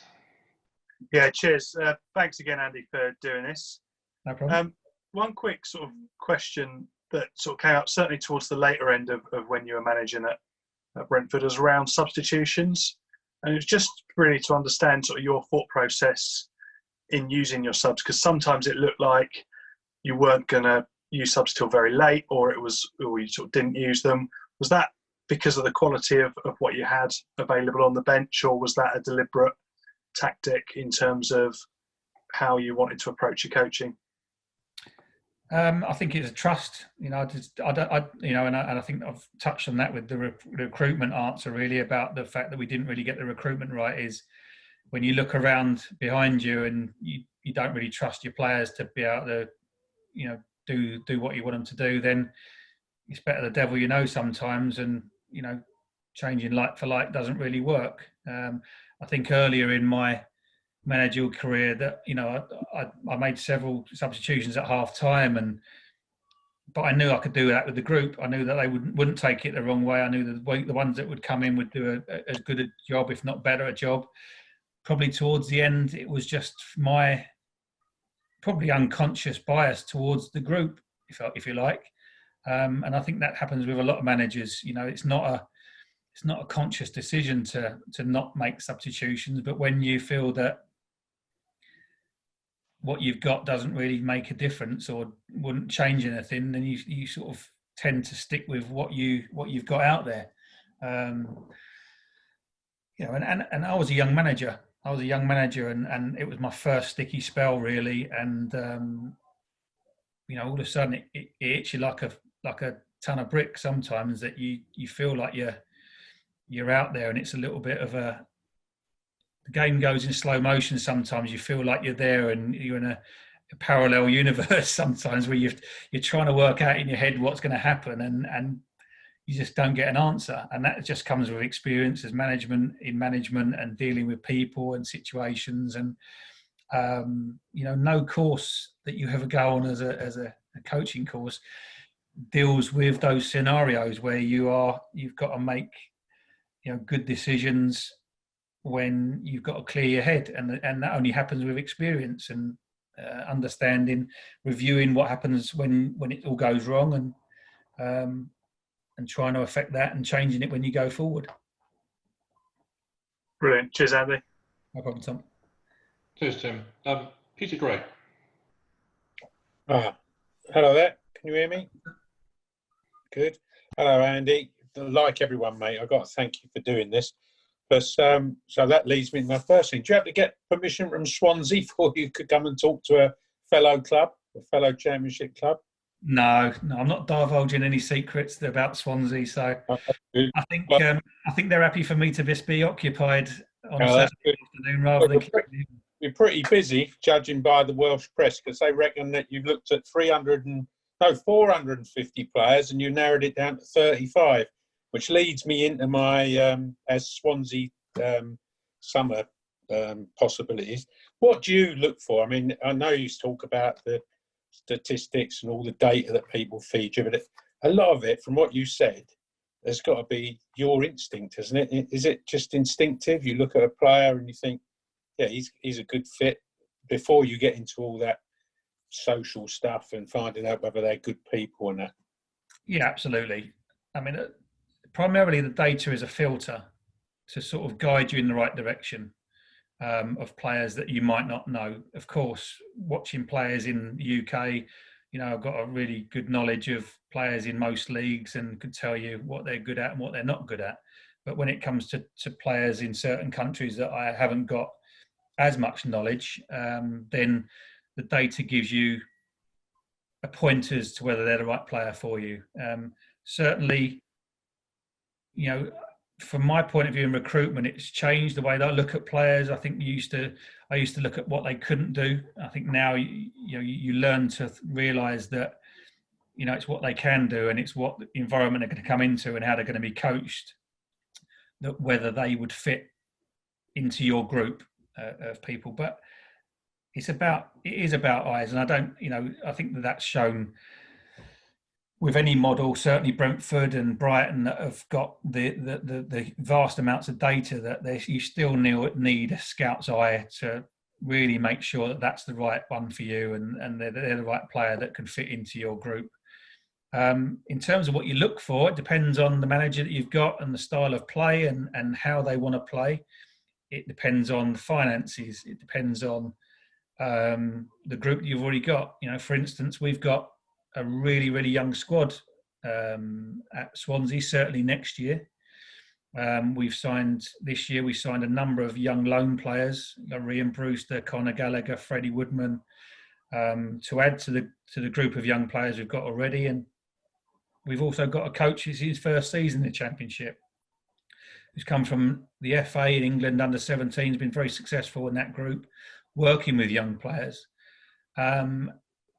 But as the season progresses and as things happen and develop, and you look at game management, you look at the way that the results have gone and the way that the group's made up, there's constant conversations about, do we need more experience? Do we need more pace? Do we need a different profile of a player? And it's like a jigsaw that you've got some pieces, but you're trying to find the rest of the pieces, but they're all turned over, so you don't know what the picture looks like. So you're trying to find bits of the picture that fit together without knowing what the whole picture looks like. And the more pieces you need, the harder it becomes. So there's no such thing as going out and looking at non-league football then out in the park like the old days. No, that time's gone. I think that the amount of scouts that are out there. I mean, I was scouting for Brentford, and I went to a game on a Friday night in Le Havre, and I got the Eurostar. Then I got a train out. Then I got a taxi, and I turn up at Le Havre, and it's a 7 o'clock kickoff, and the weather's shocking. It's horrendous. And I'm thinking, right, I'm going to watch this player. I really like him, and I'm going to get, this is our chance. I turn up, and there's about 8 scouts there, all I know from England. And I think to myself, all of the clubs had more money than us. All of the clubs were at either a higher level or higher in the league than we were at the time. And I'm thinking, to get a march on clubs now, you've got to really take a chance, because everyone's looking at the same players. Yeah. I guarantee you, everyone that Brentford sign and other clubs look at, they either not prepared to take the gamble, they don't want to pay the money, or it doesn't fit their club or their style of play. But I challenge majority of clubs that whoever they sign, they've been watched before by other teams and either ruled out. And we had it. Ollie Watkins, everyone keeps on coming up to me, loads of scouts. I told my chairman to sign Ollie Watkins. You get it all the time. But yeah. They didn't. They didn't want to pay the money. They didn't believe in it. And they always say now, they're always the ones that get away. It's like a fisherman saying they got, the one that got away. We've all made mistakes. I've made mistakes on players that I didn't think were good enough, and they have done well enough. And I can't get it right all the time, and I'll be honest enough to say that. But I think that the ones that I have found, I've done all right with, and that sort of outweighs the ones that I've missed out on. Brilliant. Thanks, mate. I've always loved your honesty at Brentford, and you've not lost that now. So thanks ever so much for that, mate. Cheers, Peter. I appreciate that. Credit to your profession, mate. Cheers. Thank you very much. Cheers, Peter. Simon Taylor. Hi, everyone. Hi, Andy. I think also just to replicate what we just said, I say first of all, thanks just for your openness and frankness today. It's been really refreshing. And I know from your time there, to bring a little bit back home, your sort of thoughts around the legacy that sort of, you mentioned Rob Rowan a few times, and I know he was very close and very important to you. And really, what was, you know, what do you think the legacy of the man is to the club and to the players? And I guess, if you don't mind, to you as well, because he was clearly very, very important part of all of those aspects. Yeah, thanks for the question, Simon. And it's fitting that you know, I can speak about Rob, you know, because, you know, when I started at Smart Odds, you know, personally, I was at a pretty low ebb. You know, I was at a loss to where I was going professionally, career-wise. It was a difficult time for me. And Rob was one of the first people that was sort of working between Smart Odds and the people there and Brentford. And he belied his age, really. You know, I didn't realise how young he was. You know, he had such a good head on his shoulders, unbelievably knowledgeable, confident in his ability, confident in his knowledge. And very rarely in your life you come across people that can have a profound effect on not the way you just think, but the way you live your life. And unfortunately, it's when they pass that you probably realise the impact they have on your life. But I was fortunate enough to know that, realise that the time I worked with Rob had a really strong impact on me personally. Professionally, he made me question what I was doing and how I worked and what I was doing with my career and where I wanted to be. And we used to sit in his office, you know, long into the evening, once everyone had left the training ground, talking about, you know, where we wanted to be, you know, his ambition, how he saw things. And it was just a pleasure to talk to him about football, about him. He you know, he loved his wife unbelievably. Was a very, very private person. You know, we used to talk about places that we wanted to go, and you know, I remember just before he passed, he'd taken Suzanne to Dubai, and we'd always talked about Dubai. My wife, you know, did a lot of work in Dubai, and I'd been there many times. I said, "Look, you love it." I remember him sending me a text saying, "You were right." He said, "The only problem is," I said, "I look like a lobster." He was so hot by the pool, and he wanted to experience everything in life. He wanted to make the most of it. You know, you look at the story behind it, where he'd come from, you know, and you know, when I went up to his funeral and see, you know, where he came from and what he had achieved to get to the various points in his life to achieve what he did in his career. You know, that was no mean feat for someone who, you know, wasn't a football person per se, but he had a brain that was wired differently to everyone else and worked in a way that, you know, he was a pioneer for, and if he was still on the planet, he'd be a director of football. He'd be a sporting director, technical director at one of the top clubs now, without a shadow of a doubt. What he did with the B team and his vision for that, you know, and Phil and Raz and Matthew saw it in him. You know, the credit's got to go to them for bringing him to Brentford, but they allowed him to work the way that he knew would get results. And it was, you know, it was incredible to see the processes in his mind about how he implemented them and seeing them come to fruition. You know, it's, you know, that the legacy of the B team will always be Rob Rowan, you know, without a shadow of a doubt. The fact that he's honoured, the honour board is dedicated to him. And you know, you would imagine that something at the new stadium will be dedicated to his name, and rightly so. You know, from a personal point of view, we were very close, and the hardest part for me was the fact that he never really opened up to me about his heart condition, because I you know, I'd like to think I could have helped him with the work I do with Cry and the charity wise, but he was so private that he wanted to keep it on a purely professional level with his football. He was so intent on being the best that he could be that he wanted to, you know, listen and learn and talk and stuff like that. We went to Dublin to watch Chidozie. Yeah, it didn't work.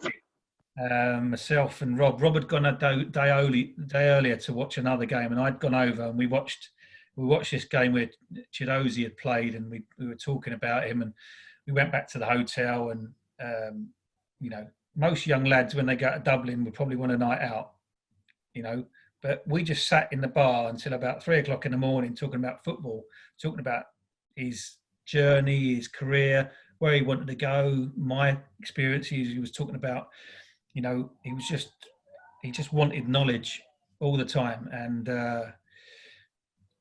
you know, I remember talking to him about going to Watford, and he'd had a number of opportunities to leave Brentford, but he felt that his calling was to become a technical director or a director of football or something. And the opportunity wasn't right for him at the various chances that he'd had. And, you know, looking back on it, you know, I wish I'd stayed at Brentford, not only just because it's a great club, but because I would have worked longer with Rob. And, you know, that would have been a lot to me, that. Yeah, that's a lovely answer. Thank you very, very much. Thanks, Simon. So Andy, a very fitting tribute to Rob there. So thanks for that. And also thanks for joining us today. I quickly apologise in case the first 15 minutes or so I was in and out. But can I take you back to your playing days? I don't know if you've spoken about them much at Brentford. No, that's the only thing we haven't spoken about, so I'm taking that personally. No, well, I mean, you've been speaking about Ollie Watkins, how he was a winger that became a centre forward. So yeah.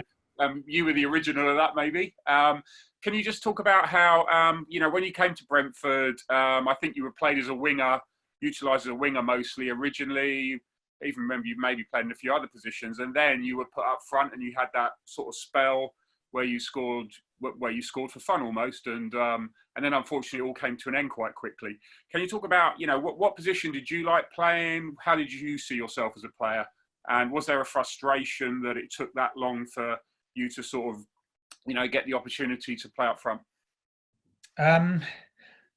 It's a good question, actually. I'd always been a winger. Always been a winger as a kid. I was quick. I was very, very small as a kid, and I'd been released from Wimbledon because I was too small. And then I went to play for Sutton United, and I'd shot up about a foot over a foot in a year. And I got into Sutton's first team, and then I signed for Sheffield United as a winger.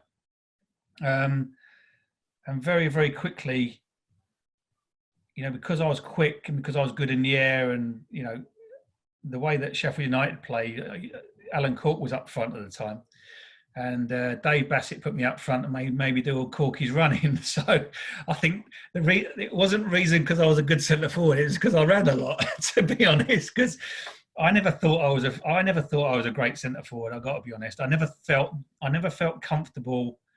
I didn't think I was great receiving the ball back to goal. I felt that I could score a goal. You know, I was very confident on my right foot as well as my left foot. My first goal for Brentford was at Oldham, was a lovely right foot half volley in the top corner that always, you know, I remember very fondly. I enjoyed playing wide for when Nosey was manager and Ray Lew and Beric Bully were there, because we played a lopsided four. With Martin Rowlands was very much tucked in, and him and Gav and Evo were in midfield, and I was allowed to sort of join in and be a third striker with Lloydie and Scotty Partridge, really. And that suited my game down to the ground. I mean, I loved it. I loved playing in that team, and, you know, we had a fantastic group of players and very talented, but I just felt that I was given the ability to go and play to my strengths. I got on the back post, I could score goals, I could get crosses in, I could play higher up the pitch, I could come a bit more central and play. So I always enjoyed that side of it without actually sort of being called an actual striker there. And then the season after, I remember playing up front, and it was one of those times when just everything you hit goes in, and you know, I was just, again, we were playing in a great side, and I loved the group of lads. We had such a great bond off the pitch. We all lived very close to each other. We all went out on a Tuesday evening for a drink, and it was just a great time. And for me personally on the pitch, it couldn't go any better. And then, of course, Kingstonian at home happens, and Nosy throws his toys out the pram, and I was devastated. I was devastated when I wanted a new contract. I said to him, look, I'll sign for the same money. I don't want to go anywhere. I do not want to leave this club. Just give me a new contract. My contract was coming up to the end of in that season. I was top goal scorer in the league. I didn't want to go anywhere. I wanted to stay at Brentford. I loved it. Absolutely loved the club, loved the players, loved my just playing week in, week out with that freedom. Got into January and he said, I'm not giving you a new contract. I'm selling the club.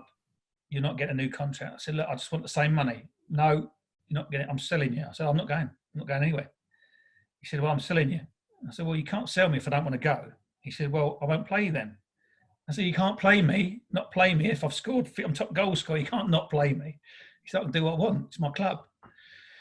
Then Oxford come in for me and Quinny.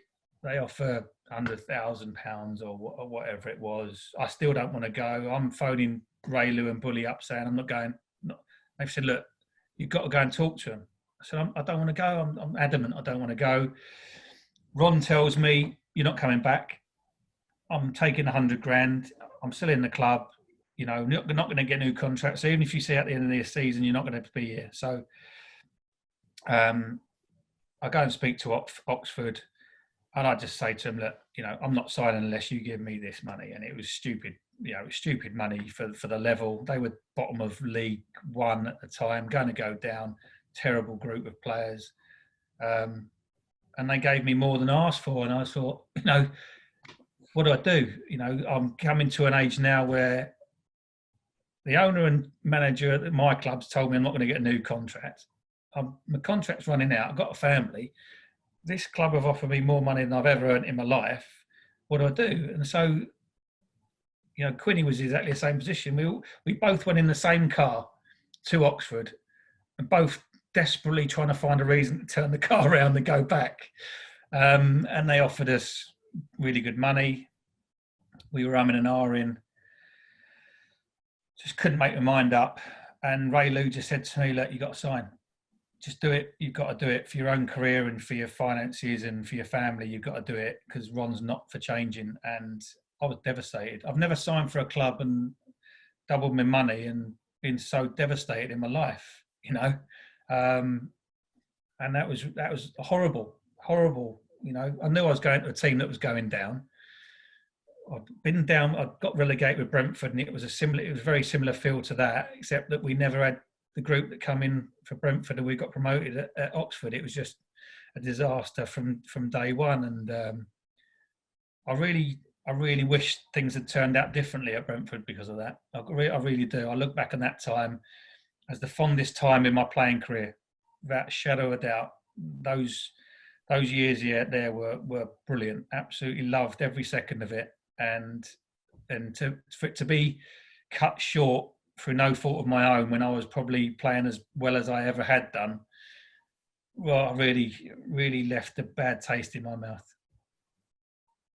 Thanks, Andy, for that. Much appreciated. Yeah, I mean, probably a kind way of saying it, but he was an odd one. Ron knows, wasn't he? Yeah. When Ron made his mind up to do something, then he did it. You know, to be honest, we talked earlier about the group and your Warren Aspinalls and your Jamie Bates and people like that, and there was a few players that were left over. And just little story about our end of the season. We won the league, obviously.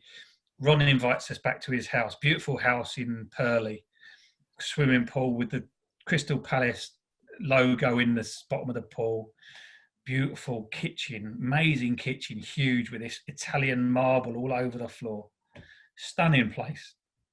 So we're a few drinks down, and you know, a few of the lads could down a few pints. Then Kevin Dearden finds a pogo stick in the corner of the games room.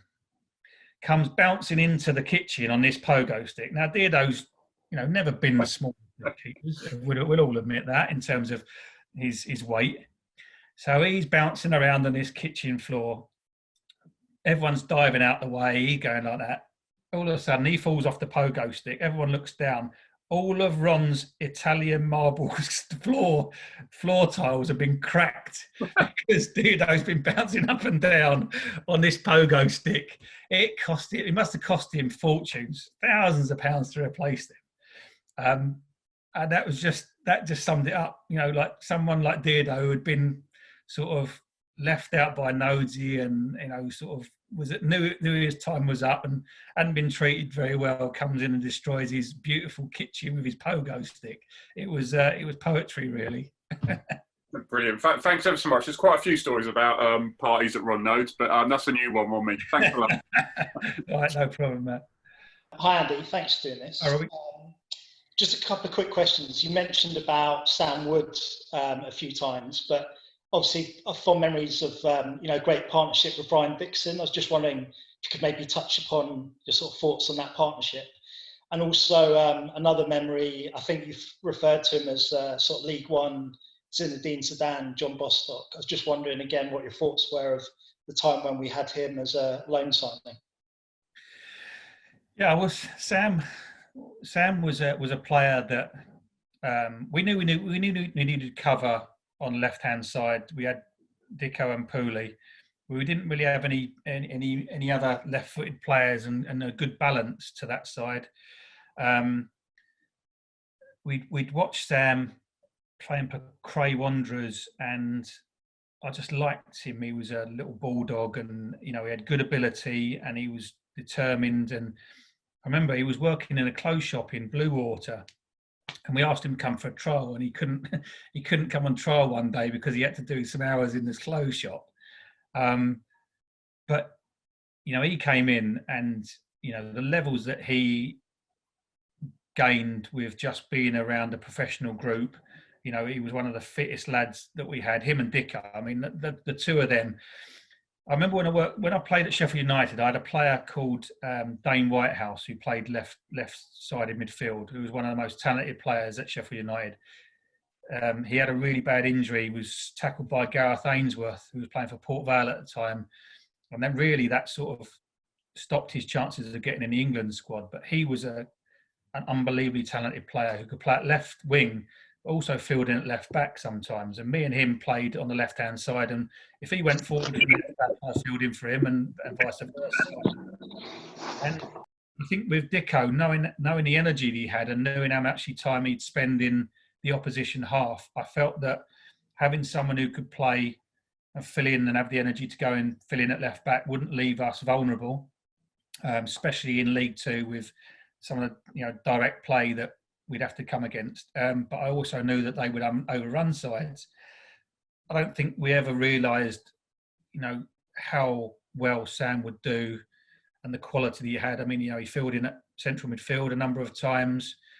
Left back, left midfield, scored some really good goals. I remember the goal at Birmingham was really good technical finish. And his levels really went up through the roof. And he was an excellent signing for us, for what we got him for. But a really great lad, fantastic kid, great in the dressing room, fitted in with everybody and, wanted to learn and he wanted to get better. So he was really good. And then John Bostock was, it was scary what we saw in training. He came to us. He'd obviously gone from Palace to Spurs and was the next best thing and, highly touted and came to us. And I'd never really had a player like that. Pooley was probably the closest to that in terms of just like really good technically player, but John was on a whole new level. Like he was a genius with the ball, but he was a troubled genius because I just don't think he realised that in league football you had another 10 people on the pitch and you had 11 people trying to get the ball off you. And I remember the first game he played and some of the things he did, it was like, oh my God, I think he scored 2 goals or he scored twice or in the first game. And we were looking at him thinking, like, how is he even playing for this football club?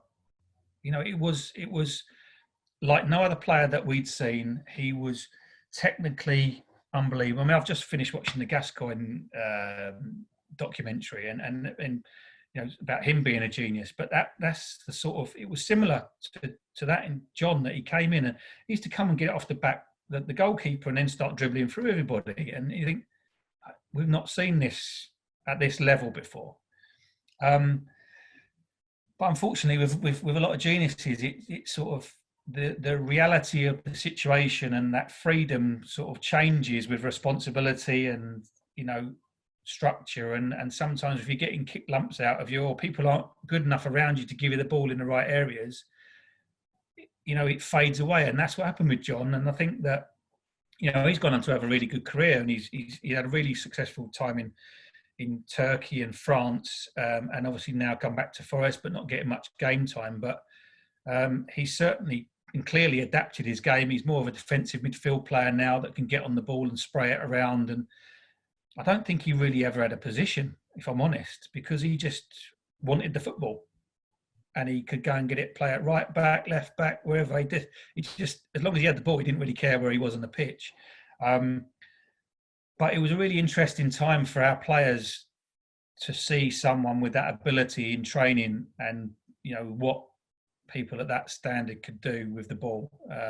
It was an eye-opener for me as much as anyone else. But yeah, it was a shame we didn't really get more out of him.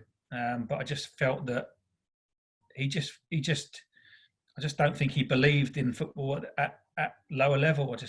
I think he lost the love of the game and the passion for actually sort of committing to playing in a team.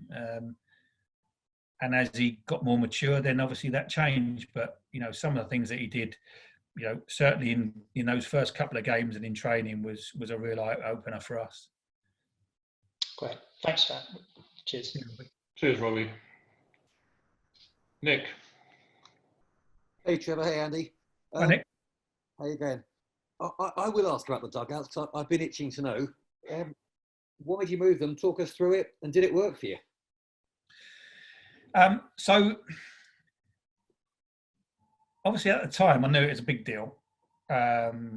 We were talking about keeping them on the same side and moving them closer to the halfway line, and that was my preference. I wanted to, because where they were, you were just so far detached from one half of the pitch that you just didn't feel you could get messages on. We wanted to move them closer to the halfway line on that side, but the biggest issue was season ticket holders and moving people that had their seats there for years, and there was going to be a big uproar and what have you. So between everyone, it was decided, you know, like, what can we do? And I said, well, we could go on the other side. And it's only now you look back and you think, like, it's a you know, iconic stadium with dugouts in, you know, like a unique position, like, and that's down to me now. They're on the bloody other side, and, you know, the opposing managers don't get a load of abuse from the chicken run going down there, and, you know, and that's down to me. But at the time, you're sort of so self-absorbed with what you're trying to do to make your team better that you don't look at the bigger picture and the consequences, and actually that the, you know, the outcome probably wasn't worth doing it, if I'm honest. I mean, the dugouts and that stuff, you still can't see anything because you're lower than the pitch. You still, you know, got to walk, you know, past fans. You still, you know, it didn't make that much a difference, if I'm honest. And looking back at it, you know, did it make much difference? Probably not. Did it cause more uproar? Yeah. Does it turn people against you when you don't need that sort of pressure on you? Yeah, probably did. So in a way, that was probably the beginning of the end, really, from a lot of fans' point of view. And I get it. People, you know, fans like continuity, and they like standing in the same place, and they like sitting in the same place, and they like seeing the opposition fans coming past them and giving them abuse, left, right, and centre, and have done for years. And I get that. And yeah, if I had my time again, I probably wouldn't bother, because it doesn't really make much difference, if I'm honest. Yeah. Players will either listen to you or they won't, depending on what you're telling them. So whether you're on the halfway line or not, doesn't really matter. Well, look, if nothing else, you've probably saved Alex getting into trouble anyway on our side, so all good. Cheers, Andy. No problem. I hope I've lived up to your sad time of a Saturday afternoon when we should have been playing Barnsley, and I've at least made up a little bit for it. Oh, no, very, very much so. It was a very emotional morning, let's put it that way, but you certainly made it this afternoon, so thank you very much. If only for the image of Deirdre on this pogo stick. That alone. Yeah, exactly. Cheers, Andy. No problem at all. Cheers, Nick. Veronica. Yeah, I had to use my wife's account, Trevor. You're looking very pretty today. Yeah. Andy, thank you for giving your time up this afternoon. It's been really great, been fascinating, and Trevor does a brilliant job with putting these on because, as you say, we should have been saying goodbye to Griffin Park this afternoon. But I was just going to touch on a player that I was really excited when you signed him. It was Miles Weston. And he scored that goal in that opening game against Carlisle. But on his day, running at the Everton defence on that left-hand side towards Ian Road and the Johnson's Paint Trophy at Exeter, I wonder how you found him. Was he another unfulfilled talent? Yes, he was. We signed him and from Notts County, I think it was, Notts County. And we wanted a naturally left-footed player. He was obviously very, very quick. Started at Charlton, and I'd kept tabs on him. And it's that first part of the season, he was a bit of a free spirit, if you like. He just got the ball, and we let him run with it, and he could cross the ball, he could score. And I think a lot of part of the saying about the Everton game being one of my favourite games at Griffin Park was Miles' performance, if I'm honest. He was up against Seamus Coleman. And absolutely took him to pieces. It was one of the most dominant winger performances I've seen, certainly against a quality fullback. But ironically, I think that was probably the moment me and Bully felt that we wanted to take him to the next level and give him more to his game than just being a winger who stayed wide and just took the fullback on and got crosses on. We wanted him to, we tried to. I mean, this is another thing about a question I had earlier about style of play, and we tried a number of things with a number of players, but they weren't comfortable with it. We played. I think it was Oldham away, and we stayed at the Village Hotel, right off the motorway, and around the corner from the ground, the hotel was, I think it was Stalybridge Celtic. It was a AstroTurf pitch they let us use on a Friday when we got up there. And we'd been working with Miles about not just staying wide because he was becoming a little bit predictable and fullbacks were starting to understand how to play him, that when the ball got played to the centre half from the fullback, that he popped into a little hole, what they call a pocket now, and received on the half turn and was more central and could run at the centre halves and be, more of a direct sort of number 10 as they are now. And we worked on it all week, and then we sort of went over it again on the Friday, and then we played this game. I can't remember what it was now. We played this game. And Miles had a nightmare. He had a nightmare, and he came and saw us on the Monday. He went, "I'm confused. I don't know. You're giving me too much information." And that was the point where you think, "Okay, this is the level that he's at.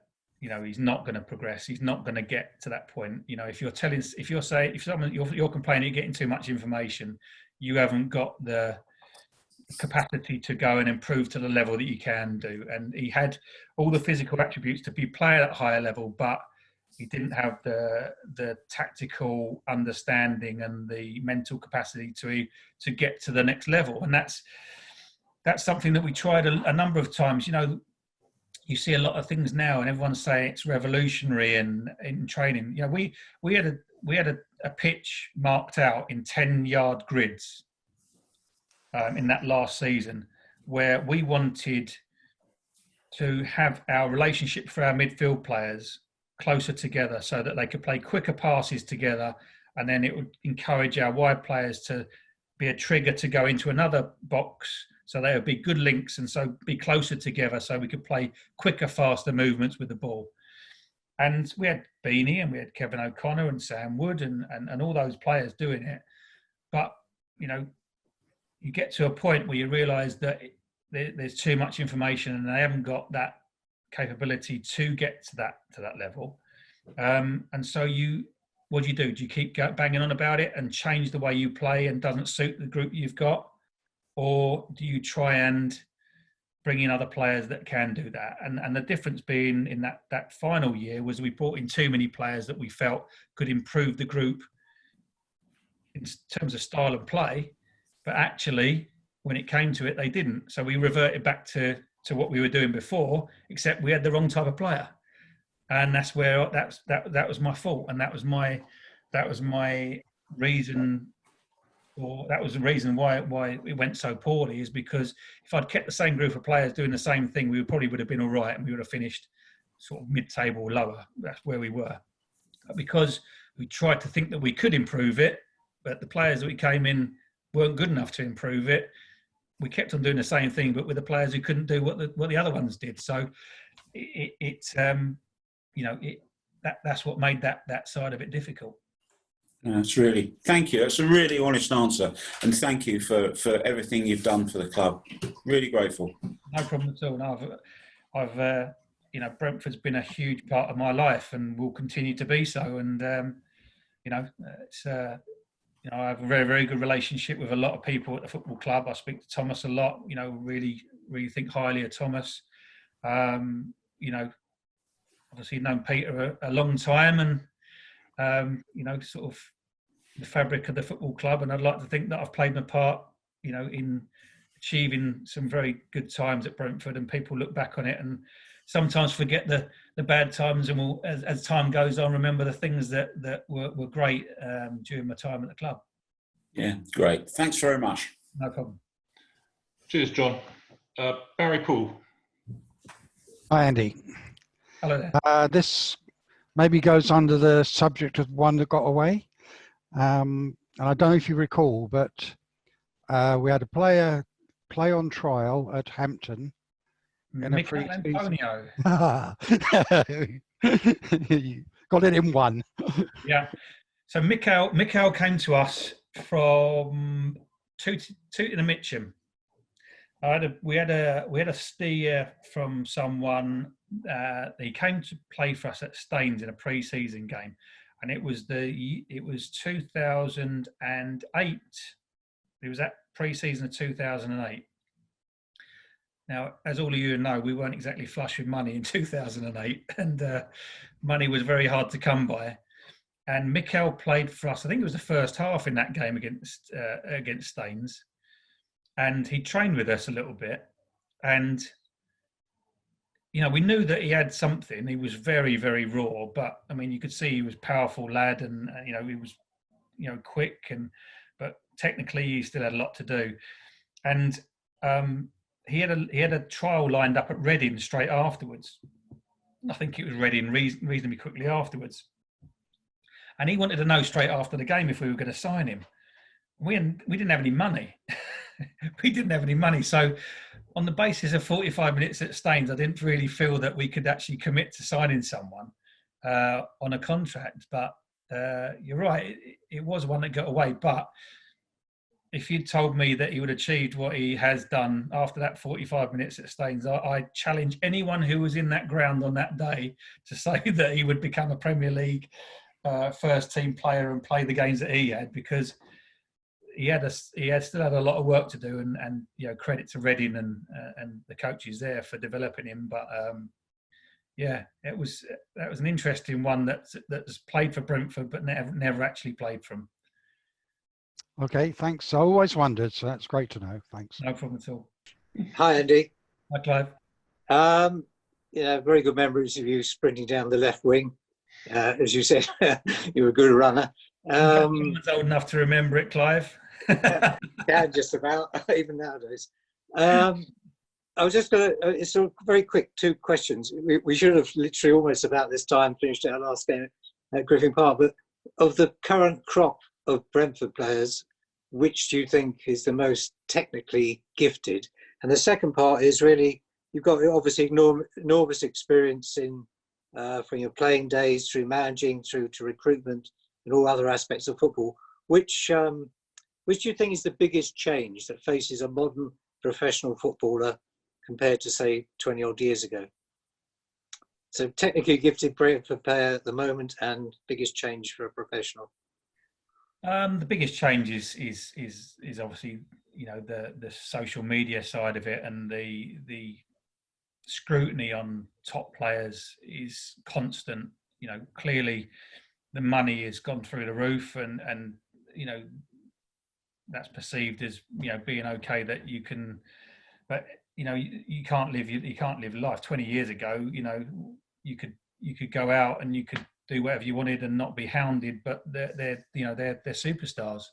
You know, championship players are recognised everywhere, and the amount of football that's on the TV, there's constant, you know, there's fans phone-ins, there's Sky Sports, there's always programmes, and you know, social media, and everyone wants a part of you, and that you've got to balance that out with being the professionalism of actually remembering you're a professional footballer, and you've got to dedicate yourself to that lifestyle. And a lot of players get tripped up by that.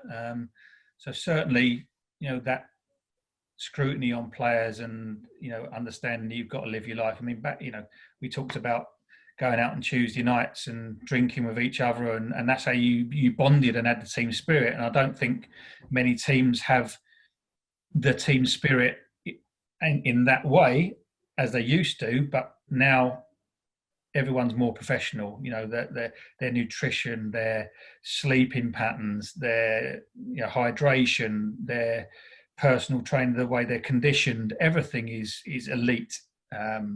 Even going into League One and League Two, there's elements of that. But at the highest level, you know, you've got to live your life as the ultimate professional, otherwise you're going to get found out. Technically gifted player, you know, I love watching Saeed. I mean, you know, I don't think anyone could say they don't enjoy watching Saeed play. He's a maverick. You know, and you don't really find too many of them anymore. You know, Hotter used to be fantastic, but I think Saeed's taken it to another level for Brentford fans. You know, with those sorts of players, you have the flaws, you know, without a doubt. And you know, there's some times where, you know, he doesn't cover himself in glory. But I remember the first time I saw him was Southend away, in the Johnson Paint or the League Cup or whatever it was. Oh, I loved it. I just couldn't keep my eyes off of him. You know, the ball was glued to his feet, and he took people on, and he was, you know, imaginative, and he expressed himself, and he wanted, you know, he had an arrogance and a confidence about it, and you don't really see with young players. And I'd heard about him and seen some bits of him, but that's the first time I'd seen him live, and he was, I loved watching him. And even now, you know, when I go to Brentford, I go there to scout, but secretly, I love going to watch good players play, and he's certainly one of them. Amongst what I must say is a very, very, very talented group of players that have been put together, and certainly I think what you'll find with Brian and Mbeumo is someone who will be a top star, not just for Brentford, but in the Premier League. You know, he was always a talented player for Troyes, and a lot of people were watching him, and I know Brentford paid a lot of money, but it's another player that's gonna treble their money at least. You know, he's gonna be a superstar, and he's still a young man, and he's gonna get better and better with the coaching at Brentford, certainly. Yeah. Okay. Thanks for that, Andy, and thanks for all the memories, the good memories, and good luck and all the best wishes for the future. Thank you, Clive. Appreciate that. I've just got two more questions. Hopefully they're quick ones. I know we're way over time, and it's been really interesting, so thank you very much. But if it's okay, we just get these two out of the way, and then... Yeah, no problem. All right, brilliant. Greville. Firstly, thanks. I think this has been the most interesting and perceptive of any of these chats, so thanks very much. You really like a right winger, didn't you? You seem to like right wingers. I mean, you know, Sammy Saunders, Cleveland Taylor, Graban, possibly Lionel Ainsworth. We don't talk about him. Marvin Williams. I said make it quick, Greville. Bert Hudson, Nicky Adams, Bignell. What was that all about? And Sam made it clear last week. He got a bit confused about why he wasn't playing. So little sort of kick at the end. But you know, what was that all about? Right wingers. Yeah. I mean, I don't know really about right wingers. Maybe I'd never found the right one. Probably that's why I signed so many. But yeah, I there's a lot of poor choices in that group, Greville. So thanks for ending up and letting everyone finish on that note that everyone thinks I can't find a player. But Sam was another one that's probably, again, looking back, didn't deal with him properly. A bit like Pooley, really, but probably a level higher. Pooley was someone that could contribute, and I think that probably if I had built the side around Sam in that second year in League One, we would have been better, if I'm honest. You know, his quality on the ball, you know, and that's something that I look back on a lot, actually. I knew that he was talented, but I was trying to squeeze him into my side the way I felt that they were playing, rather than recognising his talents and his ability and adjusting my side around talented players like that. And that's something that, you know, you learn as a manager, that sometimes you need to work around your best players and the ones that are going to affect the game the most. And yeah, I probably, my management of Sam wasn't anywhere near where it should have been, and that was just through a naivety or inexperience of my managerial career. And you know, I'd like to think that it's a lesson for Sam now he's going into his coaching career about how not to do it, if you like. And sometimes, you know, I've learned some really important lessons off of some managers about how not to do it. And if Sam can learn from, you know, what happened with us, then fantastic, because it was never personal, certainly not. I love Sam. I think he's a great kid, and I thought he was a very good player. I just didn't fit him in. I just didn't fit him into my team properly, and that's something that, you know, maybe would have, you know, ended up with a different result from my point of view. That's really helpful. Thanks for a lovely afternoon. Cheers. No problem, Greville. Just quickly, Andy, one of the last, well, probably the last time I ever went to Bournemouth, something puzzling happened between Carly Osborne and Darren Powell. Didn't he get Darren Powell? Yeah. What on earth was that all about? It always puzzled me. Yeah, it puzzles me as well, because I think we were 1-0 up at half time. We'd sort of been on a little bit of a dodgy spell. I think we'd drawn a couple of games and we hadn't won for 3 or 4 games before that. Right. And bank holiday game, you know, big crowd, 1-0 up. I'd said before that our midfield three after the sending off was Kev, Sam and Beanie, but it wasn't. It was Hunty. And we had, Carly was playing at right back from memory, and we had Alan Bennett and Powley playing centre back, and Dicko playing left back. And usually in the dressing room, if there's an issue, you know what's happening. And they're usually, you know, if there's an issue with anyone, an argument, it happens in the dressing room, man, you know, there's going to be back in that, you know, you used to have a punch up or you used to have a bit of a, you know, row, and you got on with it and it got sorted out and you went out. There was absolutely no indication that there was an issue. And I'm walking out the tunnel and just sitting down, and all of a sudden I see Powley and Charlie throwing punches at each other. Charlie's walking off, and I'm thinking, "Oh my God! Like, what's that about?" I don't think if anyone has ever really got to the bottom of it, of what it was about. No, Carly was, you know, Powley must have provoked Carly considerably for Carly to react, but Powley just lost his head. Fortunately, we had Mark Phillips on the bench, and he came on. And as you know, as centre half, so we had a decent back four after it, but it was something that was never really mentioned, because afterwards, because it was such a good win and there were so many fans there and everyone was on the pitch, it was like it was a real pivotal result in for the season.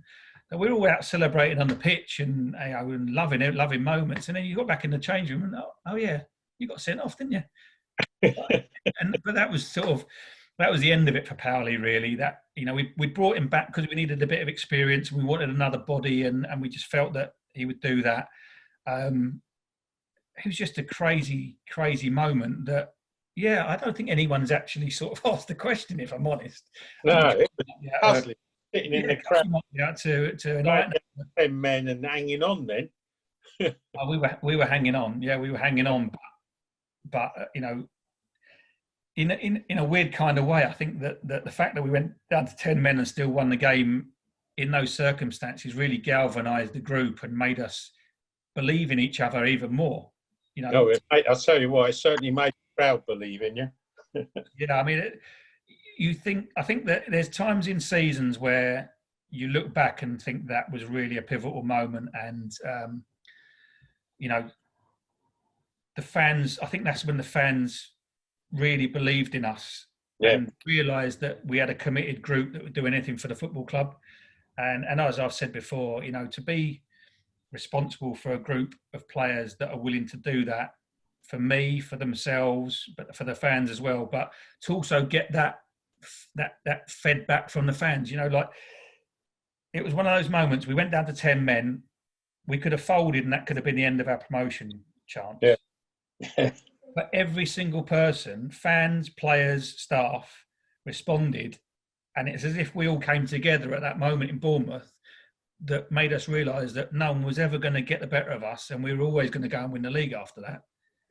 Even if it was self-inflicted. Exactly, and there's strange things throughout the season that make you realise that, and sometimes it's not really premeditated or what you want, but actually has a much better result than anything you could have planned in the first place. Yeah, absolutely. Thanks for not explaining it. If only I knew. I must try and find out before it's too late. Yeah. God bless you, mate. Thank you. Cheers, Peter. Thanks a lot. Thanks, Peter. Yeah, Bournemouth was a great day, a very good away day. I'm sure Ryan Dix's run down the wing was purely down to us. Thank you very much, Andy. I agree with Greville, and I think what Rob Davis has typed in the chat here, it's been probably the best one we've had so far. Yeah, absolutely. So thank you very much. It certainly leaves the next person with a high bar. I can't tell you who that next person is because we'll organise it with the club, and the club want to sort out the announcement. But it's going to be a top person who's going to come in and give us his time next week. So I think you'll really enjoy it all. I'll be tuning in for that one, Trevor. Then you lead it up nicely. It's going to be that one. So it should be really interesting. So I will send out some registration. You probably won't mention the name. We'll change the name when the club's announced it. Sounds like Peter Gillam if what you say is true. Well, we have asked him. We're still negotiating the contract with Peter. If anyone's got some stories to tell about Brentford, then it's going to be Pete. He could probably answer some of those questions better than I could have done today, to be honest. Probably could. All right. Well, thank you very much. And a normal thanks. We're only here because it's stuck indoors because the NHS and the key workers are doing their stuff as well. So I know we've got people on the call who are key workers and key workers in their family. So thanks go out to all of them. And hopefully we'll see you all next week. Thank you all very much.